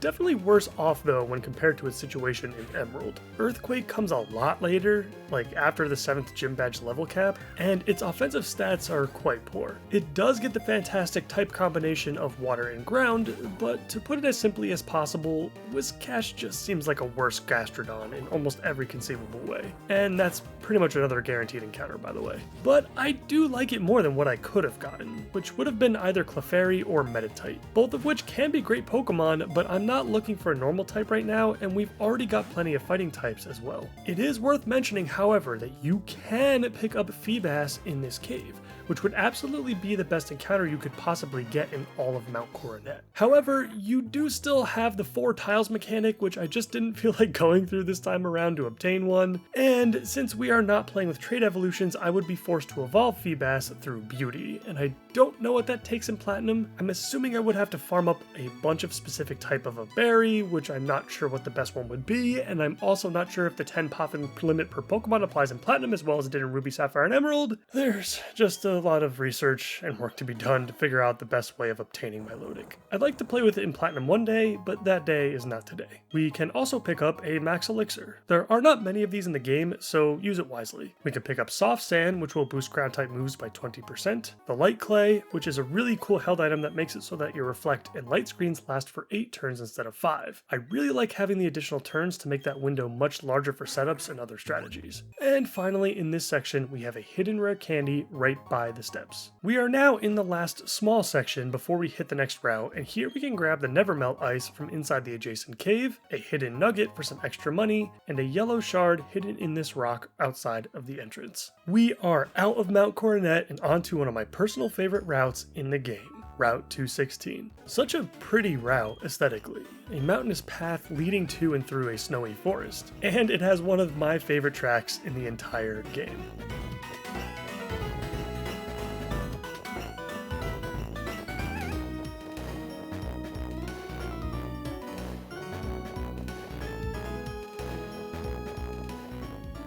Let's get started. First point of order would be that every trainer here, and honestly every trainer moving forward for the rest of the game, should be taken at least somewhat seriously. There are just so many more ace trainers now, you'll want to keep your guard up all of the time, as movesets are going to get more and more diverse, and you are a lot more likely at this point to get hit by something you didn't expect. For items, we've just got a hidden PP up on the cliffside here. And now for our encounter. You'll notice I'm traveling through these routes at night, and that's because I'd like to get a shot at a female snow run if I can. I've never played with a Frostlass before, and so I'd like to try it in this playthrough. We do run into the Snover instead, unfortunately, so we'll have to try again on the next few routes. Now, I say unfortunately more so because I wanted the female snow run and not necessarily because I think Snover is a bad Pokemon. Snover itself is pretty awful, I suppose, and does evolve quite late, but late evolutions don't matter so much at this point of the playthrough, as the level cap is currently 44. Obama Snow is very interesting, and polarizing at the same time. You see what I did there? Alright. Another mixed attacker with solid move pool options to back up that playstyle. From the physical side, we've got Ice Shard, Earthquake, Brick Break, and more, while on the special side, you've got Giga Drain, Ice Beam of course, Energy Ball, and Shadow Ball even. So there is some flexibility there. And it's worth noting that you'll definitely want it for your snow team if that's something you want to go for. If that's a thing, as its ability is Snow Warning, which will cause hail upon switching in. However, it is worth noting that the Grass-Ice combo is horrifically bad defensively, and with Obama Snow's poor speed stat and mediocre defensive stats, it takes a bit of game knowledge to safely utilize its diverse move pool selection. Unfortunately, we accidentally killed it, so none of what I said actually matters for the playthrough, but hopefully the brief analysis was helpful regardless. After healing up in the cabin again and getting a brief description of what thick fat is, we continue on to Route 217, a very long and more open ski-like area with a constantly raging blizzard. This does make traversal of the route pretty annoying, as you'll be unable to use your bike or run around through most of the route. You'll actually move so slowly in some spots that it might give you flashbacks of the Great March. I guess it's a little less annoying since you won't get completely stuck. Upon entering the route, you've got an Ace Trainer fight right away, so take note of that. Electabuzz has Thunderbolt and Magmar has Flamethrower, so be sure to use Pokemon that can take either one.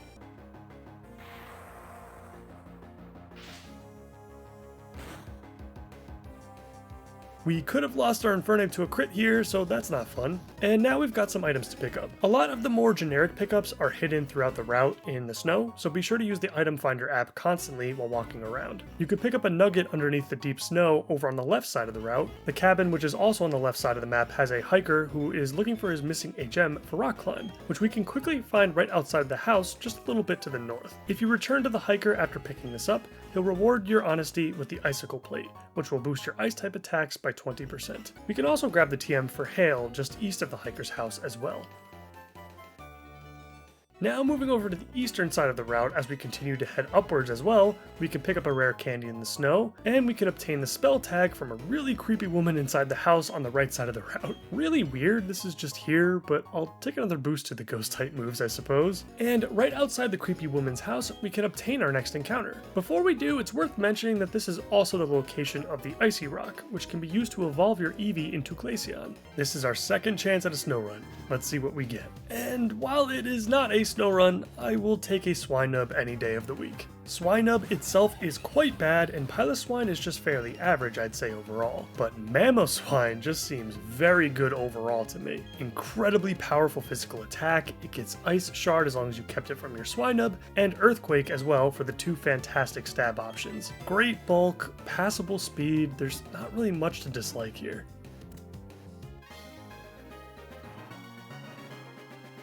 As we wrap up Route 217 and head into the Acuity Lakefront, the blizzard finally subsides. Nothing to do here right now other than to shoot our last shot for that snow run. Let's see what we get here. And no snow run. Oh well. Sneasel is still an excellent encounter. You know what? The more I go over these snowy routes, the more impressed I am at how great almost every single encounter is. Unlike many of the other encounters we've gone over so far, Sneasel can actually be useful on its own as a pretty decent glass cannon. This thing definitely got a much needed boost with the introduction of the physical special split. And Weavile is literally just a better Sneasel in every way. The stats are really crazy. That much speed and physical attack power is definitely something special, and Weavile will perform quite well for the remainder of the game. It is a shame that its move pool diversity isn't too great, but there is just enough there to make the most out of this line. After Barry shouts at us from the top of the hill, we finally make it to the beautiful Snow Point City. Yet another city that I wish had a bit more to do in, but there really is just no reason to come back here after you obtained your badge. There are a couple of items lying around, including an Ultra Ball and a hidden rare candy right outside the gym, an in-game trade where you can trade a Medicham for a Haunter, which is a really silly trade considering that Ghastly is a guaranteed encounter, and finally we have a move tutor in town, which would normally be great, except the move list is pretty awful outside of Synthesis. I'm not sure why you would pick up literally anything else here. I don't know. You could maybe find some use for Magnet Rise somehow. And that's it for Snow Point City.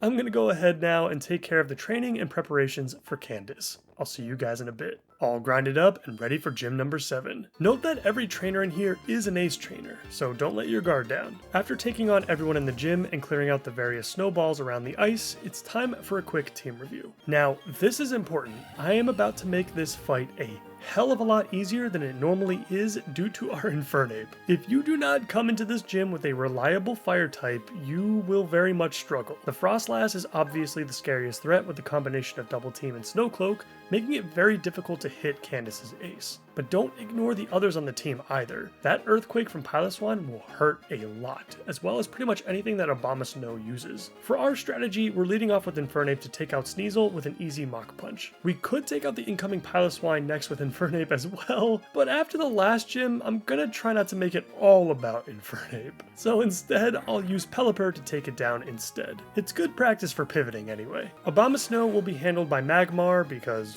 we can. Oh yeah, I forgot to mention that we leveled up our Magmar for this just to be super safe. And then for the Frostlass, I've actually brought our Hippopotas to clear out Abomasnow's Hail and replace it with Sand, negating Frostlass's Snowcloak ability. If Frostlass happens to come in before Abomasnow, that'll be even better. Bronzong is here to put up a light screen after Hippopotas takes out the Hail, and then we'll switch back into Infernape to bring this one home. Equipped with a very capable team, let's bring Candace down.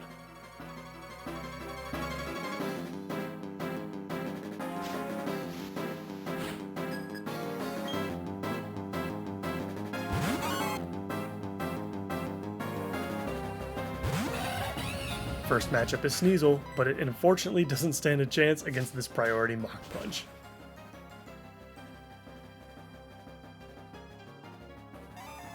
The Piloswine comes out next as expected, and again, while I could have easily brought this thing down with a flamethrower, I decided to give Pelipper some action. After avoiding the incoming Earthquake, we go for the Surf,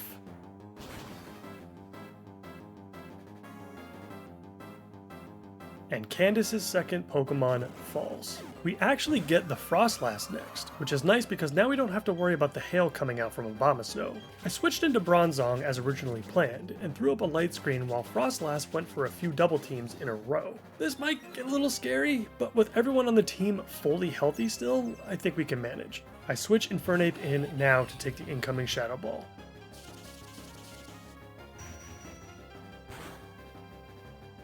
And then I go for the flamethrower on the next turn. And we actually hit through the double teams. Incredible. One of the biggest reasons Infernape is so good against this Frostlass is because it's one of the small handful of Pokemon that can actually become faster than it. Those speed EVs definitely paid off here. And with Abomasnow as the last Pokemon to step up to the plate, I decided not to do anything risky and just have Infernape finish the job.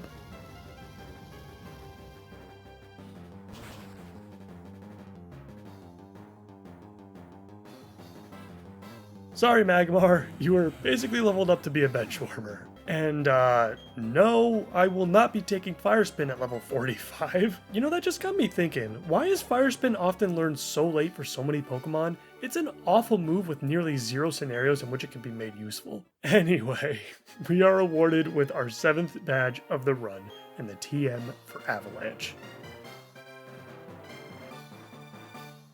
Let's go through a quick team update before we head out. You'll notice Pelipper is still here, and honestly, she might just be here to stay after all. I really like the water flying combo for the way our team is currently constructed, and she has performed very well for us in this run. I have also added Sneasel and Rhyhorn to the team. I know, right? A few episodes ago I went off on how disappointing Rhydon is as a Pokemon, especially considering we cannot use Rhyperior in this run. However, when I looked at how our core is currently constructed, I realized that we needed a few things to balance the team out. One, I needed something to deal with Psychic types, because we are very weak in that department, so that's where Sneasel came in. I really didn't have any other Dark types worth using. And two, I needed a Pokemon that could deal with Flying and Electric types while also having great physical bulk, because our team was lacking in the defense stats specifically. Well, what better way to address all of those needs than with a rock ground type with a fat physical booty? Rhydon just happens to fit that description perfectly. Our team will shift around again for the league, I'm sure, but for now I like the balance that we've made here. Now, before we get into all the Team Galactic shenanigans, there are several optional items we can now pick up with the HM for Rock Climb. It's time for another tour of the Sinnoh region. First stop is Route 208 near Hearthome City, where we can pick up a hidden star piece. Although, I will not be picking this up because I forgot to bring a Rock Smash user and I'm too lazy. Next up, we can head over to Veilstone to finally grab the item in the middle of town that has been taunting us for 3 gym badges now, and it's a full incense. The full incense will ensure that the Pokemon that holds it will always move last. I'm sure this does have some interesting uses, but I can't think of any off the top of my head right now. Anyone know how this can be useful? Now we're heading over to Route 213, just east of Pastoria and the Valor Lakefront. Really the Hotel Grand Lake mostly. On Route 213 you can pick up the TM for Roar, which who really cares, I guess. And then, in and around the Hotel Grand Lake, we can find various vitamins lying around, as well as a Sunstone, which I think might be useless before the Pokemon League actually, because I don't know what this can be used on, and the TM for Dream Eater.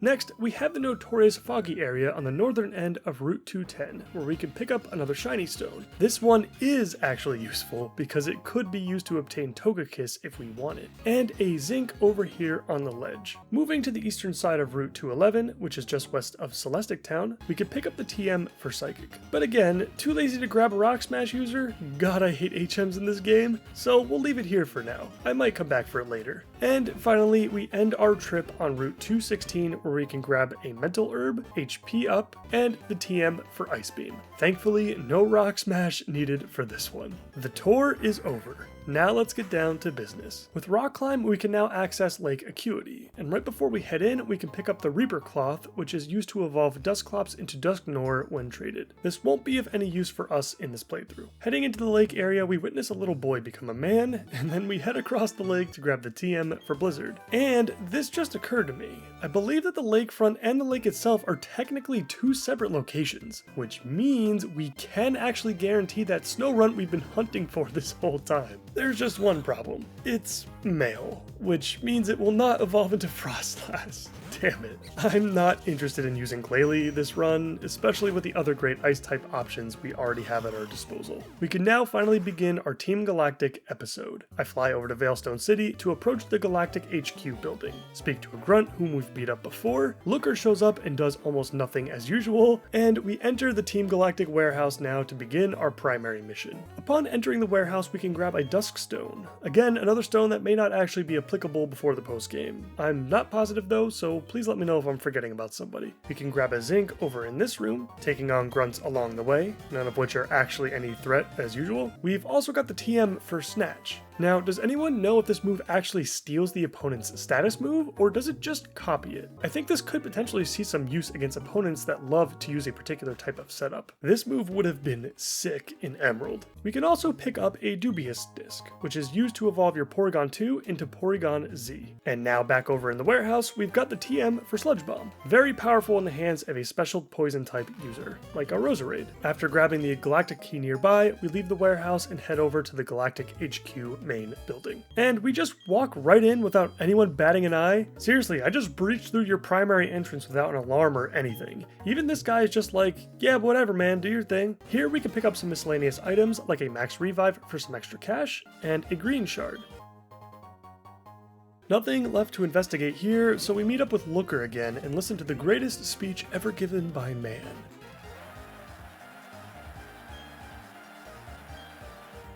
Alright, not really, but I will say if Cyrus was a real person, I would be pretty terrified, honestly. After the room clears out, we can start heading up to the main suite. But before we do, it's worth mentioning that you can use these beds to heal up before moving on, so save your items. And I suggest you do so, as Cyrus will be waiting for you on the other side. I was feeling a bit overconfident again about this one, as he still hasn't reached his maximum potential yet. So no team review. Let's see how this goes.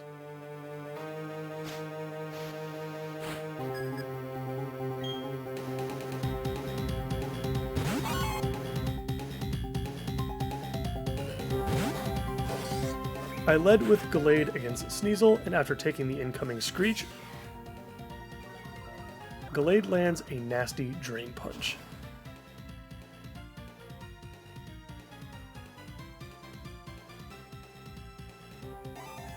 With Crobat in now, I decided to stay in as I know a Psycho Cut will undoubtedly take it out. Air Cutter wasn't super risky as our special bulk is quite good and Crobat's special attack isn't so much. However, we got hit with the Stab Poison Fang instead, and we took way more damage than I was anticipating, even with the Screech from Sneasel. So a crit definitely would have ruined us there. I've dodged quite a few bullets in this run so far, not sure how much longer that luck will last though. At least we survive and Crobat goes down. And now we've got Cyrus's most problematic Pokemon, at least the one we've had the most issues with so far. My first switch was going into Pelipper to see how much she could take and how much an Ice Beam would do.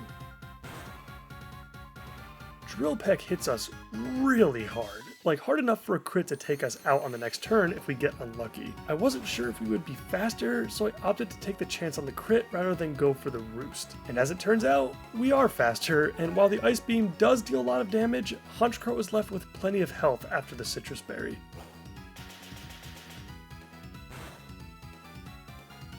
The incoming Drill Peck nearly takes us out.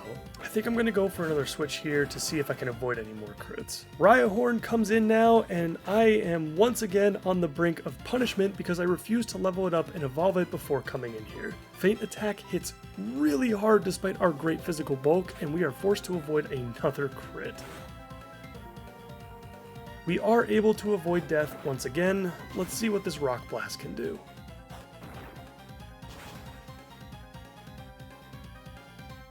Just barely not enough to take him down. I switch into Sneasel and Cyrus goes for the full restore, resetting all of our progress. I know Ice Punch is going to hit really hard here, but will it actually be enough? Because if it's not, our streak of good luck might just run out now.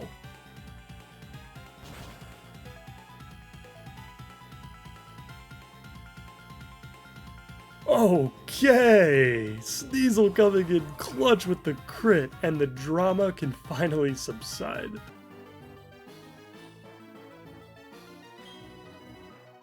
Cyrus is down again, and he awards us with a Master Ball. But it's not enough for us as the trainer to receive a gift like that. Our Sneasel deserves something as well for pulling that one out for us. How about this hidden Razor Claw in the room right next door?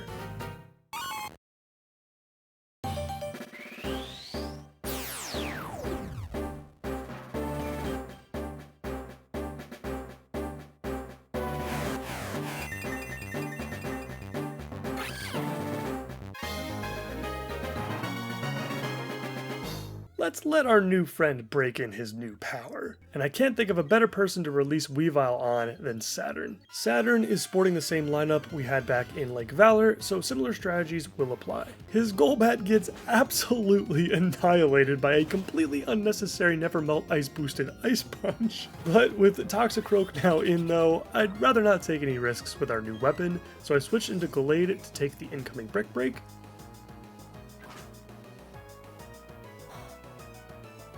And then quickly retaliated with a 4x super effective Psycho Cut. Bronzor is out last. Not sure why it hasn't become a Bronzong yet, and now that I think about it, I don't think I've ever seen a Team Galactic member with a Bronzong. They're always just Bronzors at really high levels. In any case, it actually takes a few different team members to bring this one home due to the annoying Confuse Ray. Eventually, we settle on Infernape to burn the little floating dinner plate into dust.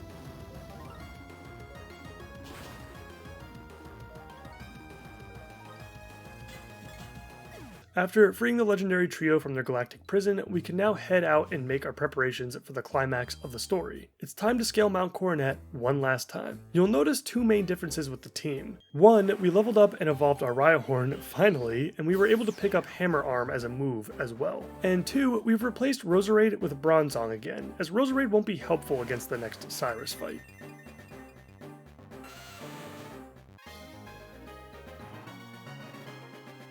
We fly over to Orberg City to begin our trek into the mountain. Be sure to bring Pokemon that can learn Rock Smash, Rock Climb, Surf, and Strength, all of which are required to get through the massive sections of the mountain. We're back in the first area of Mount Coronet, where I believe we had ran into Cyrus for the second time. Here you can grab another Dawnstone in the southeastern portion of the cave, and we can grab a Protein as well on the northern side of this ledge. Heading into the next area, we've got even more items. Everything from shards to miscellaneous items like an escape rope and a max revive for some extra money. And we could pick up the TM for Rock Slide as well, which is a fantastic rock type coverage option that a bunch of Pokemon can learn. Before moving on to the next area, we get stopped by Looker again, who basically hands the reins over to us now to deal with Team Galactic. Although, that's kind of always been our thing, but whatever. He gives us the Black Flute, which doesn't really do that much at all. I think it just helps reduce the amount of wild Pokemon you run into, which, I mean, just use repels. They're really cheap. Moving on to the next section, if you take the stairs directly on the other side, you can grab a hidden star piece within the rock.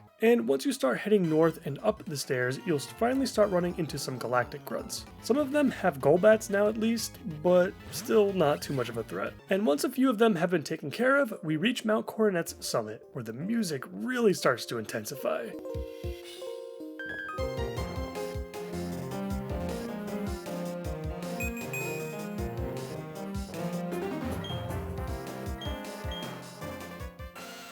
At this point in the dungeon, yes, I'm calling Mount Coronet a dungeon, there are still plenty of items to collect, but most of them will be hidden from this point on, so I would highly recommend you whip out that item finder app and tap it a few times as you move through the mountaintop. We've got a blue shard hidden behind this smashable rock, various healing herbs, a star piece hidden within this rock, and several other miscellaneous items. Moving into the small cave where you'll find a waterfall, you can pick up yet another shard here, as well as a stardust for some extra money. We head back outside and through the grass over to the cave on the other side. Here we've got more galactic grunts, and wouldn't you know it, some more items. You can pick up another sunstone here, as well as an ultra ball. It's time to cover the upper summit, where we can find another moonstone if that's needed, and we have some more adjacent caves to explore as well. Along the ditch, where you can find the 2 rock climbing spots, there's another cave with a few more galactic grunts to defeat. There are some more shards as the common theme continues, and that's pretty much it for this section. You have a grunt blocking an additional cave entrance in here, which you won't be able to access until later. Heading back out and around the northern end of the mountain, we find another cave entrance on the left side,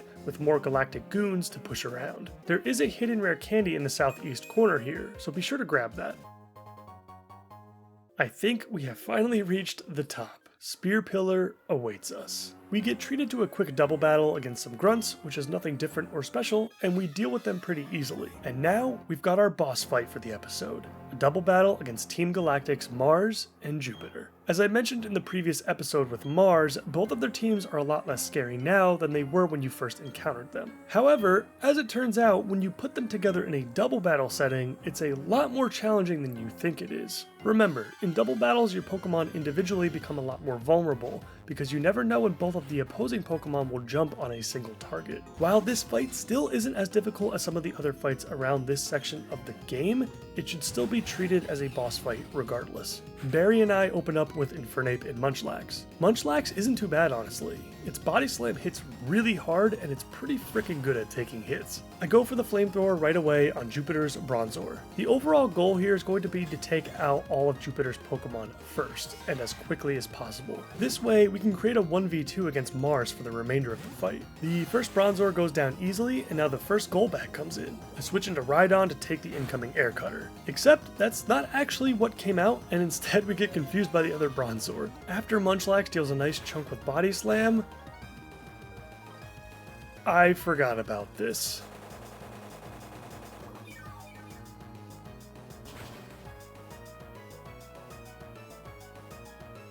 We survived, but we're still confused and Bronzor still hasn't moved yet. Rhydon breaks through the confusion. Can the Rock Blast finish this Golbat off?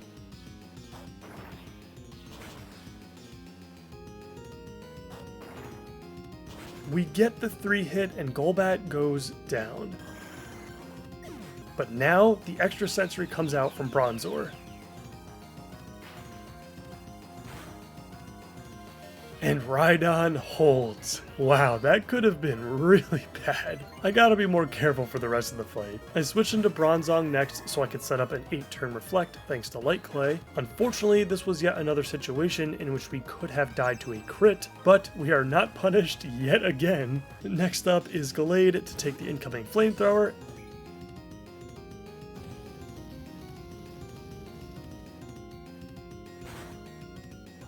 And then I retaliate with a brutal Earthquake on the next turn.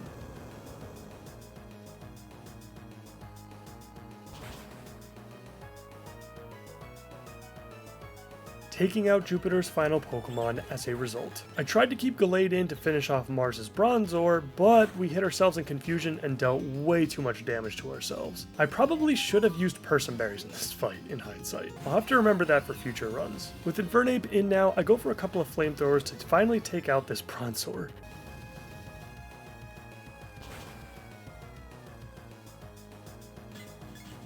The second Golbat is in, so we switch into Weavile to go for a quick Ice Punch.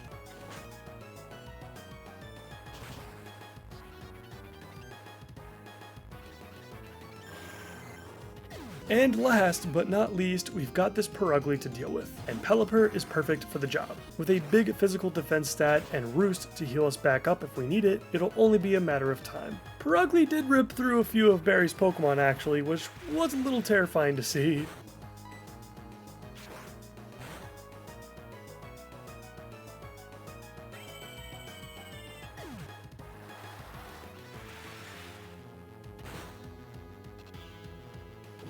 But in the end, Mars and Jupiter go down for the last time.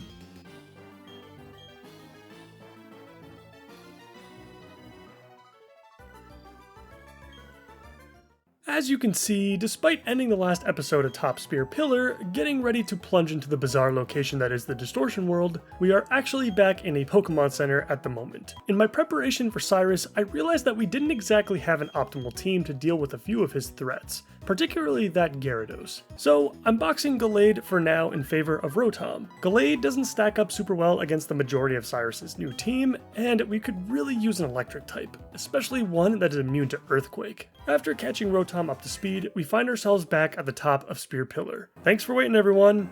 Really appreciate that. And it's time to jump into the Distortion World.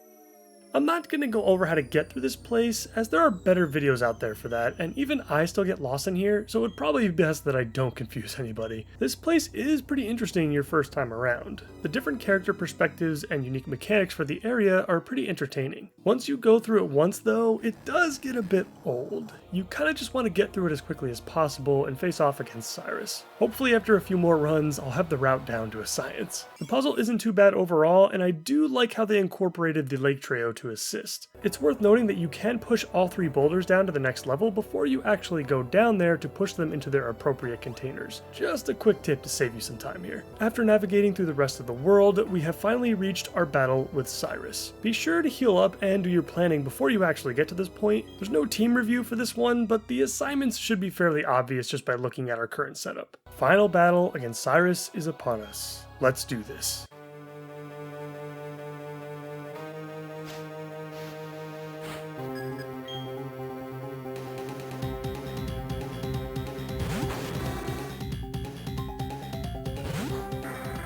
We lead with Pelipper, which in hindsight, it would have probably been better if we used Infernape instead here. Despite our great physical bulk, Thunderfang would have taken us out with a crit there very easily. Infernape just would have been safer and faster and more powerful, etc.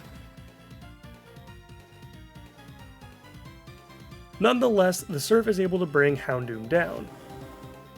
Moving on to Honchkrow now, there are several moves that could come out here as everything other than Heat Wave is neutral. So I decided to bank on Psychic as it seems to be the move that will most likely kill Pelipper here out of the 3 options, and I send in Weavile to take the incoming hit. Luckily for us, it was indeed Psychic and we get the free switch. Honchkrow may be fairly bulky himself, but I have a feeling this Ice Punch is gonna hurt. A lot.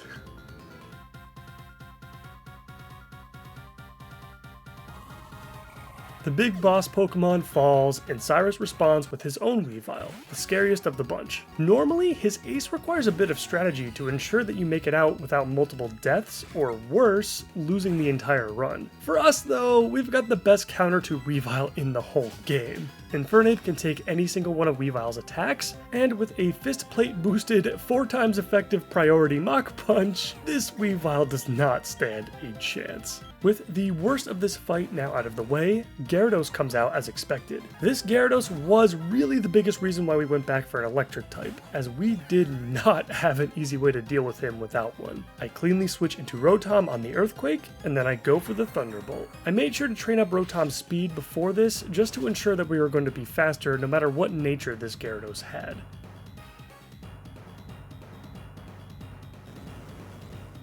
With Crobat as Cyrus's final Pokemon, I decided to keep Rotom in to finish the job. After a pathetically missed Toxic, the incoming Thunderbolt connects,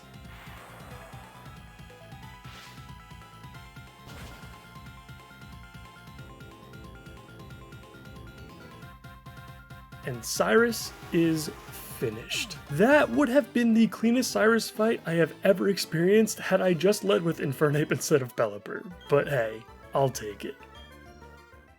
After speaking with Cyrus and Cynthia for a bit, Jesus, this dude is seriously out of his frickin' mind, we approach Giratina. Now normally I would advocate for just using your Master Ball here, and calling your trip to the Distortion World a well-deserved success. But I'm feeling a bit ambitious today, so I decided to take Giratina down myself.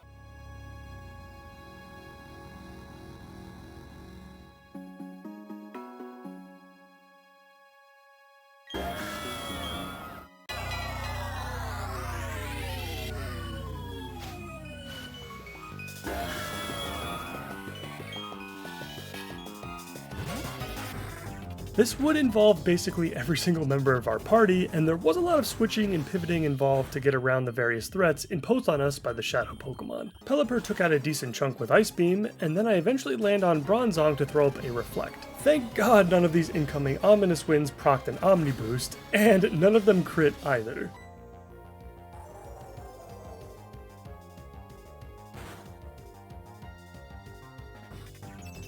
Once the Reflect was up, I sent in Infernape to go for Shadow Claws, which now that I think about it, might be the only time I've actually used this move in this playthrough.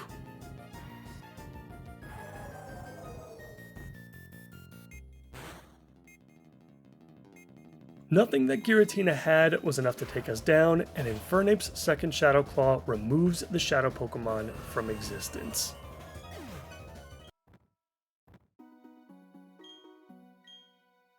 After the battle, we end up in Sendoff Spring, where you can potentially pick up another encounter here if you don't have anything on this list. From here, the Lake Trio is now accessible, and the water returns to Lake Fowler as well. Worth noting that you can backtrack through Mount Coronet again and return to the cave where the Galactic Grunt was previously standing. This will give you access to a hidden nugget and the TM for Dragon Claw. I will not be going back for it in this playthrough unless I feel I need it to get through the league. We'll see how the final team shapes up. With the primary story sequences out of the way, we return to Sanjim Town to heal up and regale our triumphs with Professor Rowan and Dawn back at the lab. And Jesus, could you guys take a couple steps back or something? It's time to continue our quest by moving towards Sunny Shore City, so let's talk about Route 222. This route is decently sized, although I wouldn't say there's much to do here apart from grabbing our next encounter. The first trainer upon entering the route will have a Luxray, so be sure to handle that correctly. And a little ways down the road, this trainer here will have a Lopunny that really packs a punch as well. Rhydon had no issues dealing with either one. For our encounter, we've got Electabuzz. Even though we aren't playing with trait evolutions in this run, Electabuzz is definitely more than capable of holding its own for the remainder of the game. It gets Light Screen and Thunderbolt via level up, and it has a sufficient enough physical attack stat to where it could utilize a move like Brick Break as well. Pretty solid overall. And Electivire is obviously just a better Electabuzz, so definitely play with that if you are playing with trait evolutions.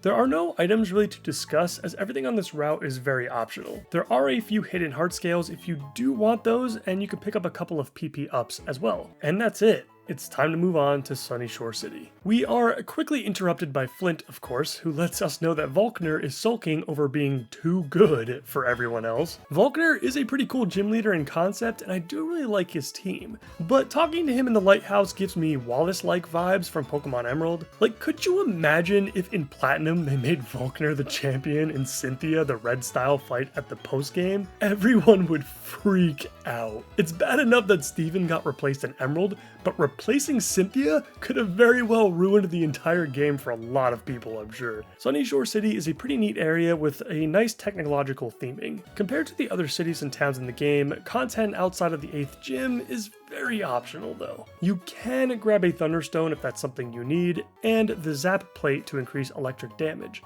But outside of that, you're usually blasting through this place in what feels like a couple of minutes. And just like that, we are moving on to Volkner to obtain our final badge before the Pokemon League. I spent some time training up the squad offline, so let's get into another team review. Rhydon will be leading the way and will become the primary focus for this fight. Not only is a ground type great to have here for obvious reasons, but Volkner also leans more towards the physical side, which will work nicely with Rhydon's physical bulk. Our rock buddy here is holding a Chople Berry to cut the damage of an incoming fighting move in half, as Raichu's Focus Blast is really the only thing that can deal some serious damage. I will be going for the Earthquake Sweep as my primary strategy. Everyone else on the team is essentially a backup, although Gallade will be the first up to the plate if Rhydon can't get the job done, as he is sporting an Earthquake slot of his own. Our final badge of the walkthrough is in our grasp, and I can think of no better way to lift Volkner's spirit than to beat him down.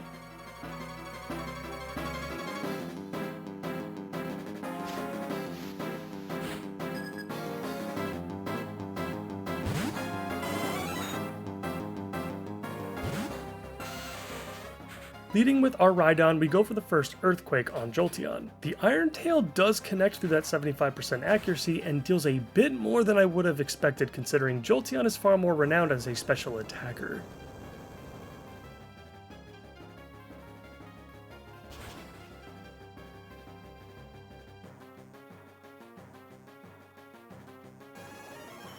Raichu comes in now, and I'm fully expecting the Focus Blast here.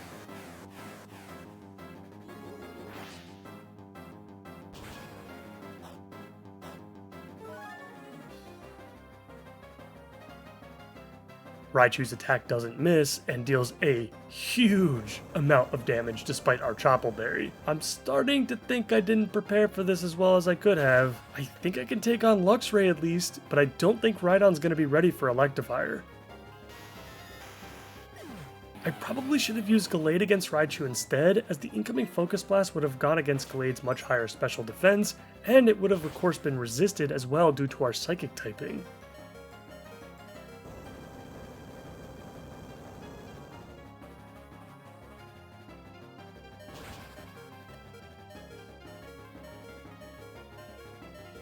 Volkner's Luxray does not kill us with Ice Fang, and the Earthquake in response is able to take it out. But now, we're on Volkner's final Pokemon, his ace Electivire. Well, the new plan is going to involve risking crits and hopping around between team members to ultimately get out of this without any deaths. So I switch into Pelipper first as the only other team member I have that can take physical damage, and since Rhydon is so low on health, anything could come out here. Luckily, it was just a Fire Punch, which was the best case scenario. Now I'm fully expecting the Thunder Punch, so I switch into our Roserade because I know that we are faster and a single Fire Punch will not take us out unless it crits.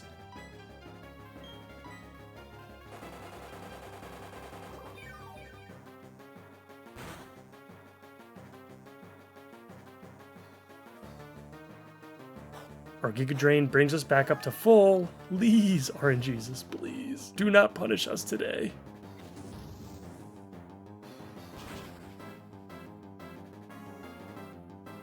Thankfully, the attack doesn't result in Roserade's demise, but the Citrus Berry is popped and Electivire is back up to about 75%. Banking on the next incoming attack being Fire Punch, I switch into our own ace to try to bring this one home. This was risky, as Giga Impact could have definitely come out instead here, I feel like, but I thought it was necessary to take this risk. The Fire Punch does come out again and we suffer minimal damage. Will a Fist Plate boosted close combat be enough here? Don't let me down, buddy.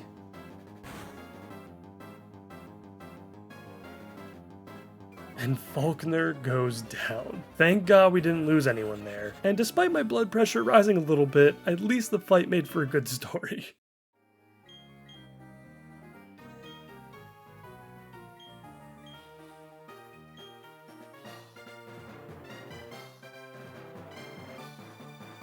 With our 8th badge in hand, we look to the Pokemon League to finish this walkthrough off, once and for all. Let's wrap up with Route 223 before we discuss the challenges that lie within Victory Road. Heading north, we run into Barry and Jasmine for a bit of dialogue that results in the acquisition of Waterfall, so we can move into Victory Road as we approach the northern end of this route. Couple of things to note about this route right off the bat. There are a lot of water types. I know, shocker. So bring an electric/grass type or two before moving forward. Although the trainers on this route don't pose too much of a threat, at least. What does pose somewhat of a threat though are these wild Tentacruel that you'll encounter often if you choose not to use repels on this route. These Tentacruel can range anywhere from level 30 to 50, and if you encounter one that's closer to the top end of that spectrum, it will know Hydro Pump, so be aware of that. I had a few close calls with that in my previous run of Platinum. But speaking of wild Pokemon, despite there being so few to run into on this route, we actually get another encounter here in Mantike. I've never been a big fan of baby Pokemon, but this thing can stay. It's adorable. Mantine is a very interesting Pokemon with some very unique options. The Water Flying combo is a great pick, as we've already witnessed with our Pelipper, but unlike the physical bulkiness that our Pelican friend is working with, Mantine has one of the highest special defense stats in the entire game. game. Side note here, Tentacruel also has a great special defense stat, and both Pokemon offer special defense EVs when killed, making Route 223 the premier training area for special defense if you're looking for that. Mantine also comes with a variety of interesting move pool options outside of your typical Surf/Ice Beam combo. You can pick up Psybeam, Signal Beam, Air Cutter, and even Earthquake if you wanted to use that on your Mantine for some insane reason. But hey, it's there. After catching our new friend, we can pick up the TM for Rain Dance, a few hidden hard scales if needed, and a rare candy towards the northeastern end of the route. There is a lot to cover in this episode, so let's get started. This is the team we'll be taking with us through Victory Road. I spent a while looking through all the trainer battles you'll encounter through the extensive cave system, and I suggest you do the same. Sinnoh's Victory Road is no joke, and honestly, it might be the most difficult to traverse in the entire series. Not only are the trainers very tough, but many of these fights are also mandatory, unlike some of the ones you'll find within Victory Roads in other generations. So take your time to plan out your team. Another important thing to note that just adds to the difficulty even further is the fact that you'll need 5 HMs to get through this place. Hence why we are bringing our Bibarel along, and you'll also notice that we have leveled up our Goofball a bit so that it won't be completely useless if we need an extra pivot or someone to finish the job if an absolute catastrophe ensues. This team overall should be well suited to deal with the threats ahead. Again, please consider planning this entire area out. This isn't just another route you can stroll through without any worry. And without further ado, let's begin our trek through Victory Road. I'll try my best to go over as many items and trainers as possible, starting with Psychic Bryce and his terrifying ghost type setup. Haunter isn't too much of an issue, but do take note of both Gengar and Gardevoir. Weavile is a fantastic addition to any Victory Road team, as there are a plethora of ghost and psychic types that can be crumbled into little balls of darkness with Night Slash, as well as several flying types that can be brought down with Ice Punches. Any physical dark move user will do great on this one.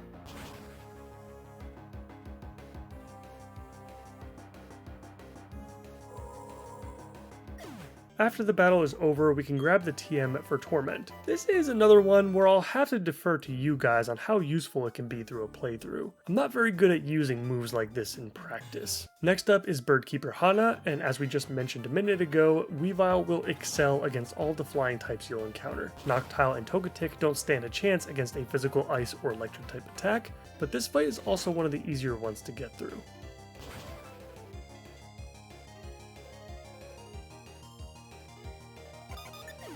As we continue to rock climb our way through the cave system, we now run into Ace Trainer Mariah, who is extremely vulnerable to fighting types with her normal, ice, and steel type Pokemon. Time for our Token Generation 4 laggy moment.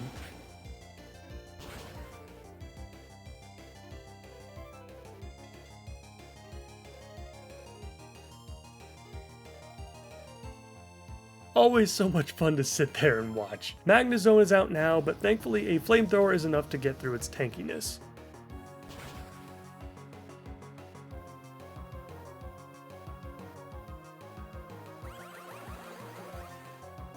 And a close combat on Glalie finishes our first Ace Trainer off.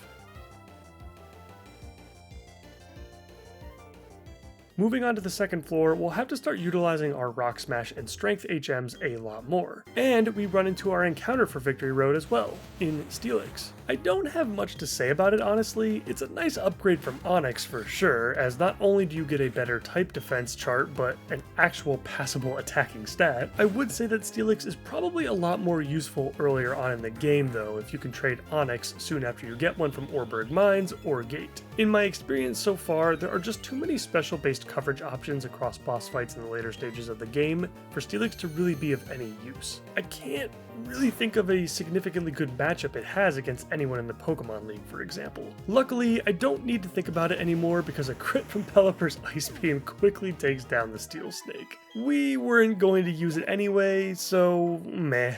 I'll take the extra experience, thank you. After killing our Steelix, we can grab a max elixir over here. And then as we start heading to the southern end of this section, where our next ace trainer awaits us, in Omar. Omar leads with a very terrifying Mamoswine, to which we switched Pelipper in on a nasty rock slide. Pelipper's physical bulk is something else though, as I thought that would have surely killed us with a crit, but Jesus, took that thing like a champ. Any surf user is going to be fairly good against this team, as both Mamoswine and Rampardos have fairly weak special defenses.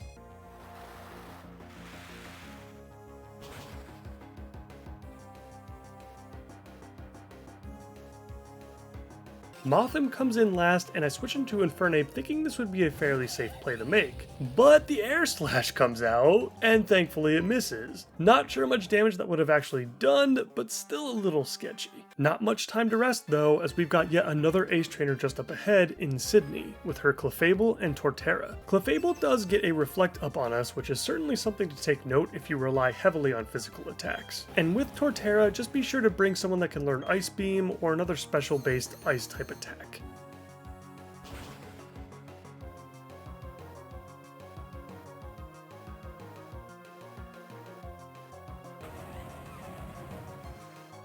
A little bit further down, we've got veteran Clayton and his Staraptor lead. Even with Intimidate up, there's no doubt in my mind that Weavile kills with Ice Punch every single time. Staraptor's defenses are just too low for it not to.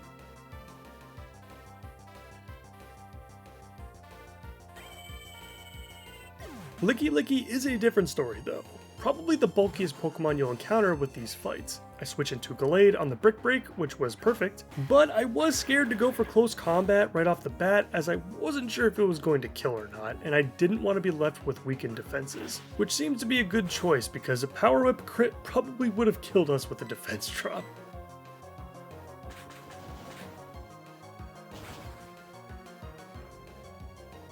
After pushing some more boulders around in this little side section here to the right of where we just were, we've got our first double battle against Ace Trainers Owl and Kay. Two very weak Pokemon defensively, but both are fast and can hit pretty hard. You'll want to make sure you set up your lineup before entering this fight to avoid making any unnecessary switches that could buy them enough time to land some serious damage. Which is why we went for Weavile and Gallade here, because I knew both would be faster and would be able to get the job done in a single strike.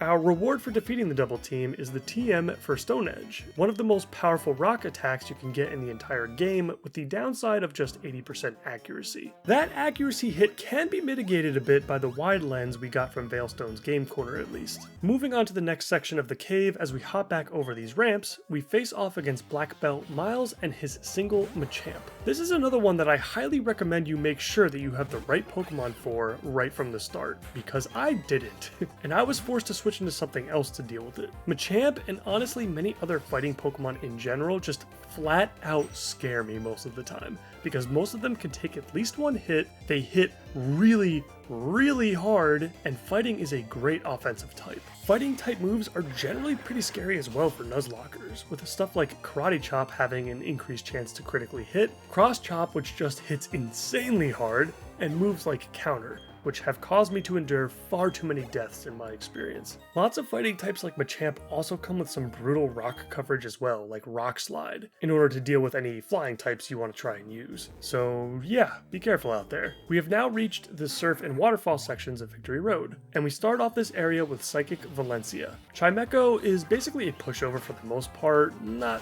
too much to worry about there. But then we've got Absol and Dusknoir. Absol hits very hard in any game that it exists in, especially in the generation where the physical special split is a thing now. And Dusknoir is another Pokemon that will pretty much always take at least one hit, so you will get hit by a Shadow Punch or something of the like. So be prepared to take that strike.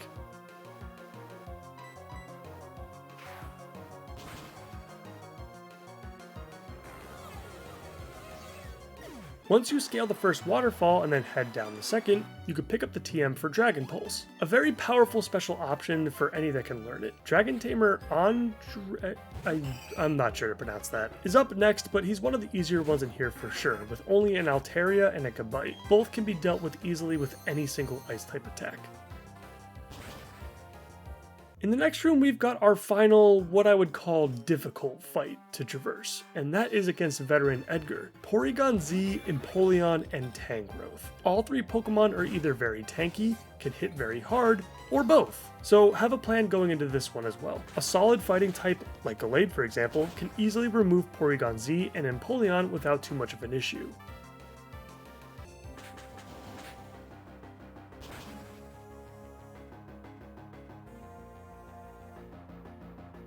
And for Tangrowth, he went for the Flamethrower with Infernape.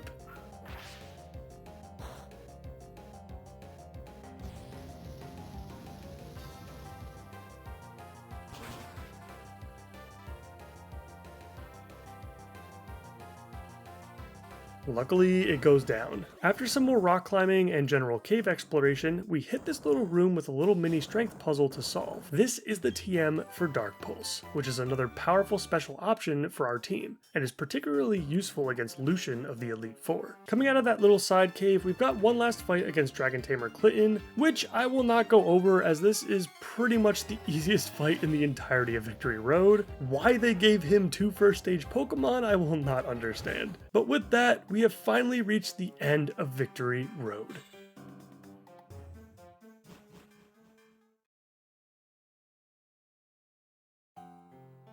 On the other side, we could pick up a hidden sky plate just south of the left statue, and we head up the last waterfall we'll ever have to deal with and enter the Pokemon League. We made it. No time for rest though. We've got one final obstacle standing in front of us before we make our preparations for the league. Our final fight against Barry. It's been fun, buddy. I've enjoyed crushing you on several occasions, and I'll be sure to cherish this last beatdown as well. Barry leads with his typical Staraptor, but just like all the other Staraptors we dealt with on Victory Road, Weavile doesn't have an issue taking it out with a brutal Ice Punch.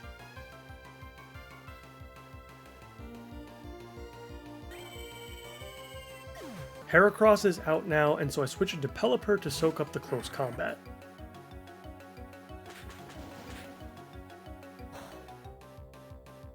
I tried to head up to the skies on the next turn, but didn't realize we were slower and we get pummeled by an incoming Rock Slide. Quick question, can Rock Slide hit a Pokemon in the air? God, I hope not.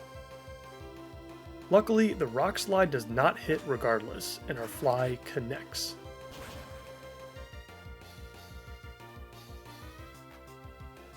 Bringing Heracross down one last time. Surprisingly, Rapidash comes in next, so I keep Pelipper in to go for the Surf. The Will-O-Wisp doesn't really matter all that much since I won't be using Pelipper in general after this attack.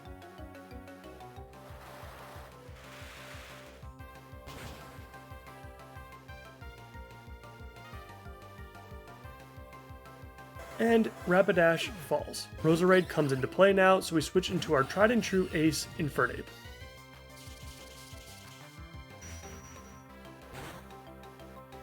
The Shadow Ball does hit pretty hard, but not enough to worry too much, and we go for the Flamethrower on the next turn.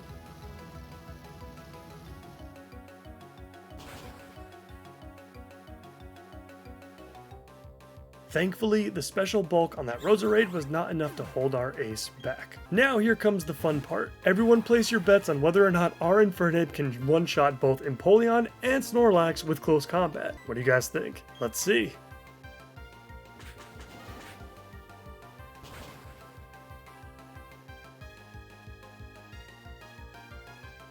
Our rival starter goes down.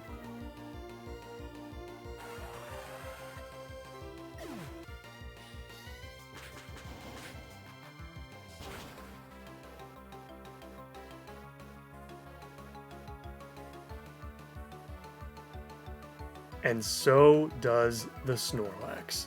Thank God.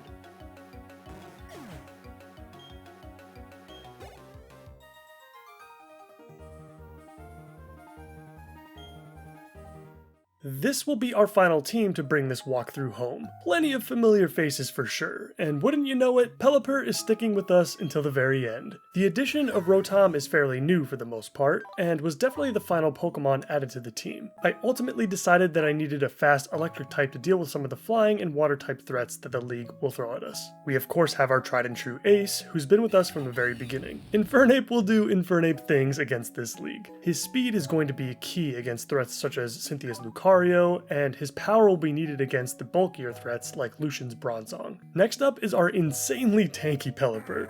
Just look at that defense stat. Pelipper put in the work to be here as our water type, and she'll be playing the pivotal role of drowning Bertha under an infinite sea of water. She'll also be generally helpful against any physical-based threat if needed. Moving on to our other fighting type powerhouse, Gallade's moveset hasn't changed at all, and it hasn't had to. With Gallade's massive attacking stat and fantastic coverage setup, our boy is going to get a lot of work in on this league. Now we have our Weavile, another fast and powerful physical attacker, but with a very different setup. Weavile is certainly capable of chipping in here and there, but where he will be utterly essential is against most of Lucian's team, and of course, someone's got to deal with Cynthia's Garchomp. And last but not least, Bronzong makes a return. Having both a tank and a screen user will be very helpful in our quest to complete this walkthrough, especially if things start to go wrong. When possible, I always prefer to have something like this on the team to fill in any gaps. And that's it. I'm really happy with this team and how everything turned out. We've had some great moments with many of them throughout our run, and I have no doubt that they will be able to step up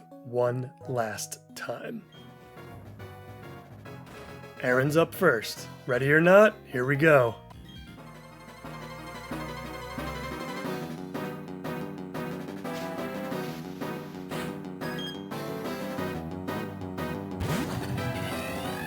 Yanmega is up first against our Rotom, and what you'll notice immediately is the gap in levels between these two Pokemon. Sinnoh's Pokemon League has one of the biggest differences in levels between the first member of the Elite Four and the champion, which overall makes Aaron a fairly easy affair. His team isn't without its fair share of threats though, and our next matchup is a perfect example. Scizor is very strong here despite the level gap, and can be quite the handful without a fire type. Luckily for us, we've got the best fire type to handle this.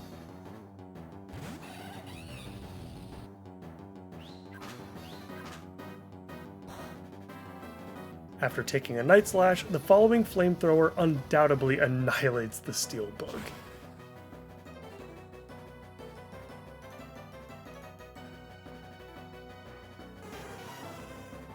With Aaron's Ace now in to counter our own, we want to get Gallade in to fire off some Earthquakes. This Drapion is very tanky, and will most certainly take at least one hit, even from a super effective Earthquake from a Pokemon that nearly has 200 attack. I sent in Bronzong first just to be extra careful and set up a Reflect.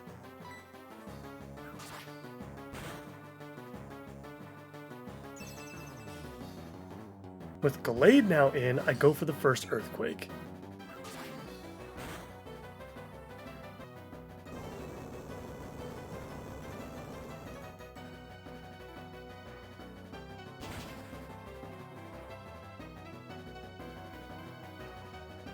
And even with the Expert Belt, it just barely doesn't kill. I'm glad I went for the Reflect the first time here, as back-to-back X Scissors could have caused some problems if crits were involved.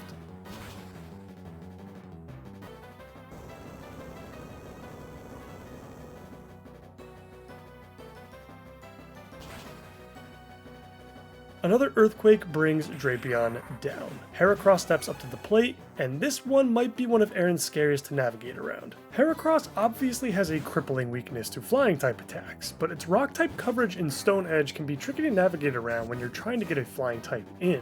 Always plan around a Heracross carefully. I'm not too worried about our Pelipper considering the massive defense stat we have. I mean, look how much a 180 base power Mega Horn did to us. Because of the level difference, we are faster as well, and don't worry, I double checked before the fight to make sure that Stone Edge was unable to hit Pokemon in the air. Aaron's Fighting Beetle goes down, and there's just one Pokemon left to deal with. Vespiquen is arguably his weakest Pokemon overall, sporting the horrible defensive typing of Bug and Flying. Literally any rock, electric, ice, or fire type attack will decimate the Queen Bee. Because Defense Order was used upon switching in, it will take a couple of Thunderbolts to bring this one home.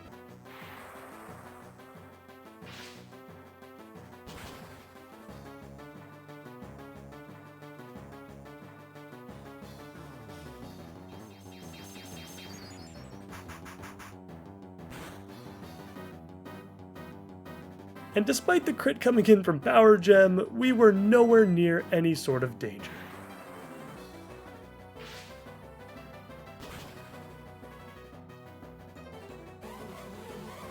1 down, 4 to go.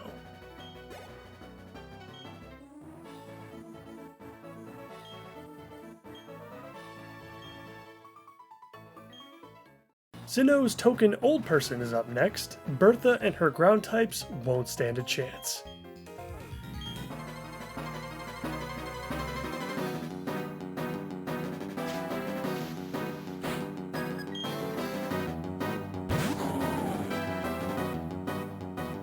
My analysis of both Bertha and Flint are going to be fairly similar, as despite both of them having very well designed and interesting teams, they each suffer from the same brutally obvious weaknesses, as you'll see shortly. Whiscash comes out first, and so we lead with our Gallade as the only member of our team that has a grass-type move.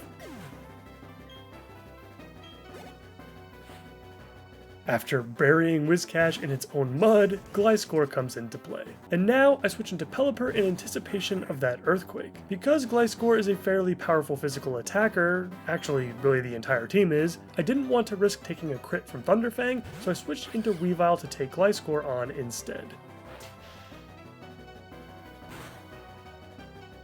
A 4 times super effective Ice Punch should certainly spell doom for the flying ground type.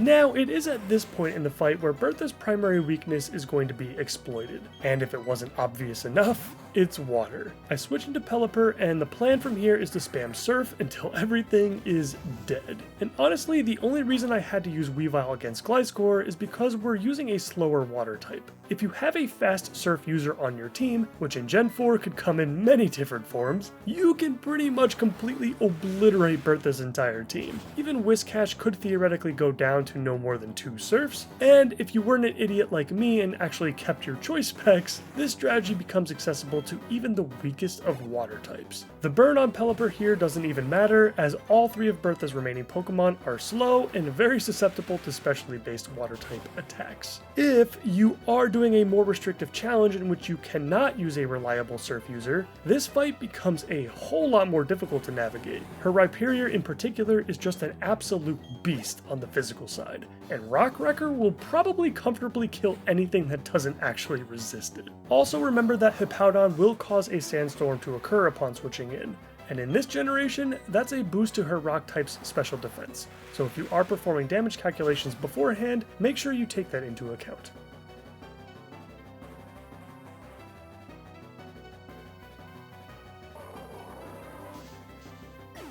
So far so good. Let's keep this excellent momentum moving forward.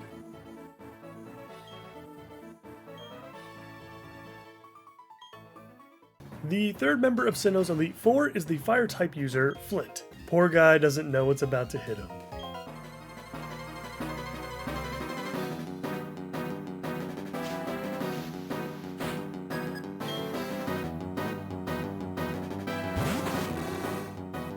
Just as we went over with Bertha, Flint has a crippling weakness not only to water, but ground and rock type moves as well. You can cleanly sweep his entire team with, again, a fast water type user holding choice specs. Which is a shame, honestly, because this might just be the sickest fire type composition that any boss has ever seen in the entire series. And all the additional coverage tools are here as well, with the likes of electric and grass type options. And pretty much everything here is insanely fast as well. On paper, Flint just seems like he'd be fairly challenging, but there are just so many options thrown at the player throughout their journey that simply hard counter this fight. I'm sure there will be a run that I do one day where I'll be lacking said options, but for now, Gallade is just causing all sorts of havoc with his earthquakes.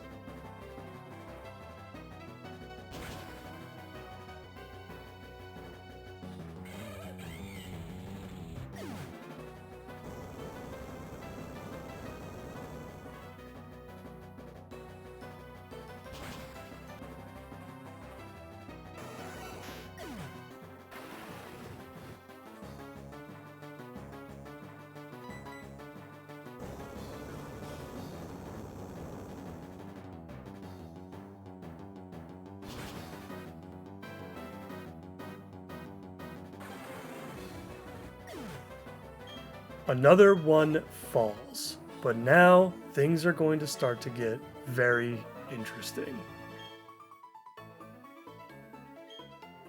The final member of the Elite Four is upon us, and Lucian is certainly worthy of that position.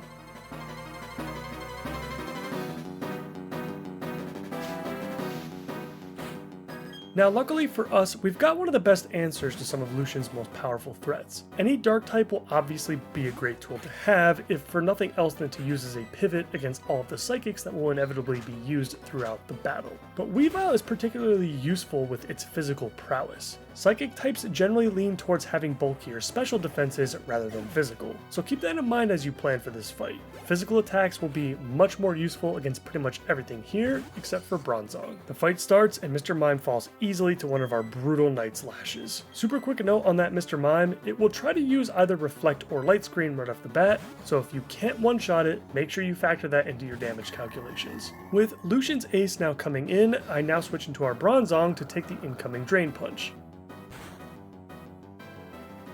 The plan will be to set up a Reflect to heavily reduce the incoming physical onslaught.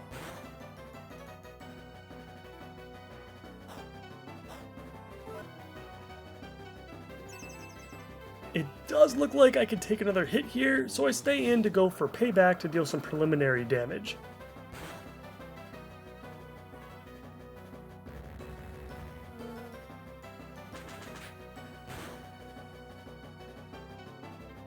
This will be very helpful for us as we try to finish it off with Pelipper.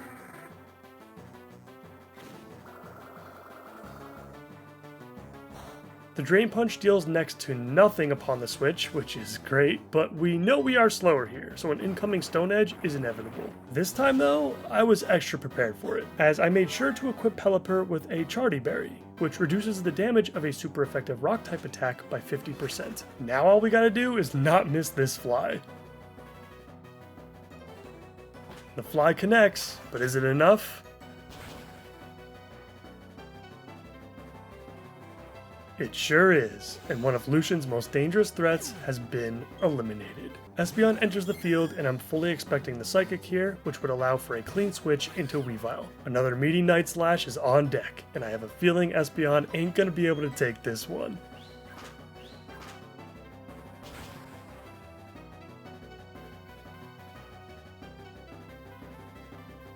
Lucian's evolution falls, and now we've got this thing to deal with. This Bronzong is rough. It's really not weak to anything outside of fire, and it will always take at least one hit, sometimes several, in order to take it out. What's scary about Lucian's is that it comes with Calm Mind for setup, and if you're not able to respond to it quickly enough, you can easily get swept by this thing. Not gonna lie, I was actually getting pretty nervous about this one. I switched into our Infernape as I knew I wasn't going to have to worry about Psychic coming out at least, and I felt confident I could take at least one Earthquake. However, Bronzong goes for the Calm Mind, which poses a few different issues here. One, my Expert Belt boosted Flamethrower is no longer going to eliminate the floating bell in a single strike. Two, because Bronzong now needs to be hit twice, a Calm Mind boosted Psychic now has a chance to kill us on a range. But three, if I switch into something else and it uses Calm Mind again, I could be seriously screwed. Because as it stands right now, nothing else on my team will deal enough damage to take it down before it destroys everything. After thinking about it for a bit, I decided that I would just have to take our chance with Infernape. I pressed Flamethrower and sent a quick prayer to Arceus.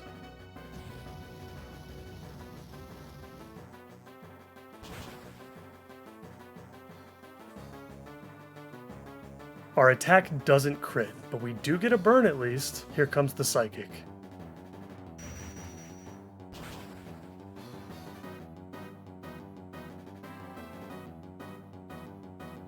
And unfortunately, our ace falls. I'm sorry, buddy. I should have spent more time thinking about this one. Assuming I can get through the rest of this fight somehow, Cynthia is certainly going to be interesting. I'm expecting a full restore to come out now, of course. That burn could have potentially screwed me over, but I'm thinking that Gallade could possibly take a hit if needed, since his special bulk is far bigger than our Infernapes. Luckily, it looks like Gallade won't have any issues taking Bronzong out with a couple of close combats. The reason I couldn't use Gallade before was because the first close combat would have lowered our defenses, leaving us wide open open for a counter psychic to deal massive damage. Bronzong finally goes down, and now we've got Lucian's final Pokemon in Alakazam, yet another terrifyingly fast and hard-hitting threat. Again, this is where your Dark type is going to, very ironically, shine the brightest. I switch into our Weavile again on the Psychic, and because we invested a bit of speed EVs into him, we are plenty fast enough to outspeed and slam the Yellow Spoon Man with our signature Night Slash. Lucian is finished.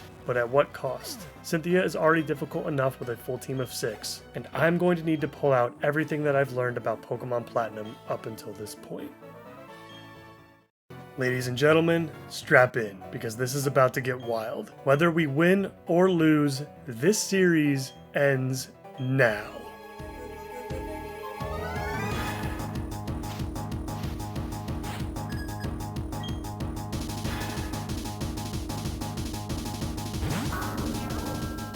Cynthia's Spiritomb is up first, and I decided to go with Bronzong to attempt a Toxic Stall. Bronzong isn't necessarily very helpful on most of the other Pokemon that Cynthia has, outside of maybe Milotic, where we could have potentially used a similar strategy. Spiritomb is extremely annoying to deal with, as it is very bulky, and of course its primary niche being that it lacks a single weakness. When preparing for Cynthia, save Spiritomb for last, and just go for a Pokemon that isn't necessary on any of her other Pokemon. There was a lot of back and forth here between Shadow Balls and Poison Ticks. The light screen was definitely helpful, but there's just so much damage coming out right now, and I'm not exactly sure how this is going to play out. At this point, with Spiritomb's health now in the yellow, I have kind of a decision to make here. Our only attacking move right now is Psychic, which in hindsight was a bad idea if my entire plan for Bronzong was to use it only on Spiritomb and nothing else. And just as I feared, the next Poison Tick brings Spiritomb low enough to where Cynthia will use a full restore in the next turn. I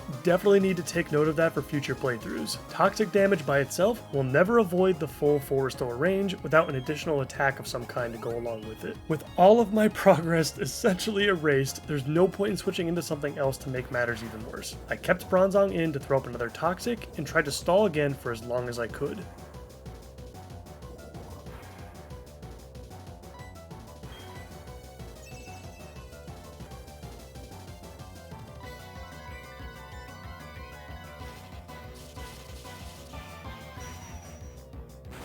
Spiritomb wasn't having any of that though, and a critical strike brings our Bronzong down. Alright, 4v6, no biggie. The following tick of poison damage brings Spiritomb to around 70%, and Gallade is the only one that can potentially bring it down from there. But even then, I'm probably going to need a crit to do it. I go for the Earthquake.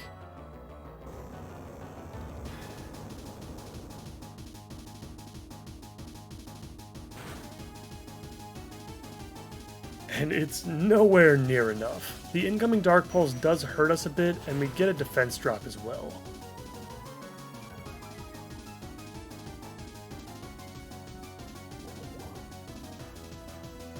The next tick of poison damage isn't even enough to take out Spiritomb, but thankfully, Cynthia opts to not go for another full restore, which is absolutely huge for us. Cynthia's first Pokemon is finally down. Togekiss comes out now, and luckily our plan to deal with it is still intact. This is one of, if not the, biggest assignment we have for our Rotom. Upon switching in, we get hit with the not very effective Air Slash that takes out nearly a third of our health. Not actually looking great so far. We are faster at least, and we get off a powerful Thunderbolt.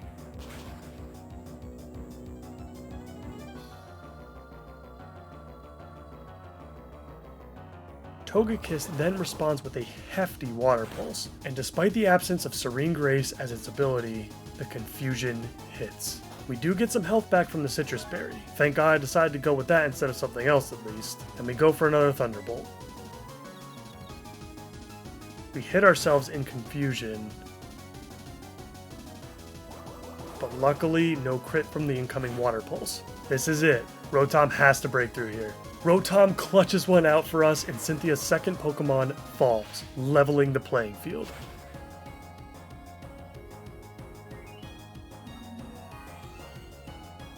With Lucario in next, I see no good reason for us to switch into anything else at this point. Lucario's coverage is just too good, and anything it uses will end up being too much damage to recover from on any of our other team members. We go for the Confuse Ray just in case we're faster, and hold on a second, we are faster.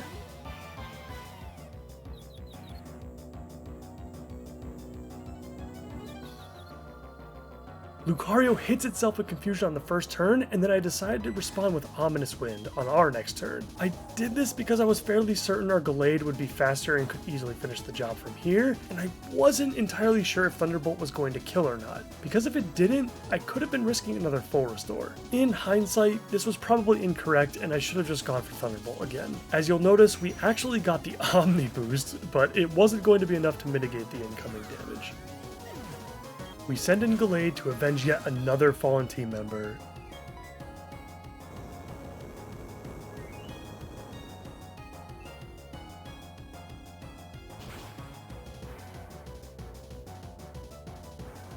And now it's a 3v3. The biggest threat of all comes into play.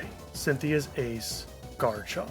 Luckily for us, we've got the perfect answer. Now, if you're on the edge of your seat right now wondering if this Garchomp is going to crit our Weavile and end this run right on the spot, you can relax, as we have equipped our one and only Focus Sash to ensure that Weavile survives, no matter what.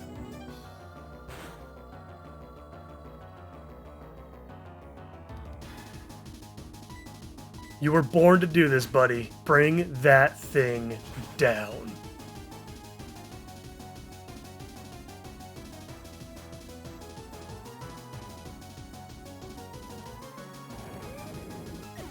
My Milotic is in now, and without either Bronzong or Rotom, we'll have to make yet another heavy decision. Weavile, I thank you for getting us this far. We salute you.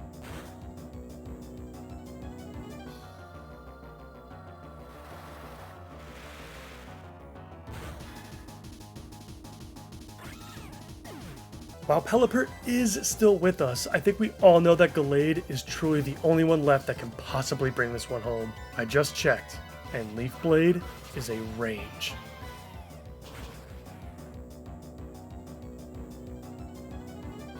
And Milotic falls. Roserade is Cynthia's only remaining Pokemon, and with the combination of its frail physical bulk and her Gallade's speed and raw attacking power, for Infernape, Bronzong, Rotom, and Weavile, this one's for you guys.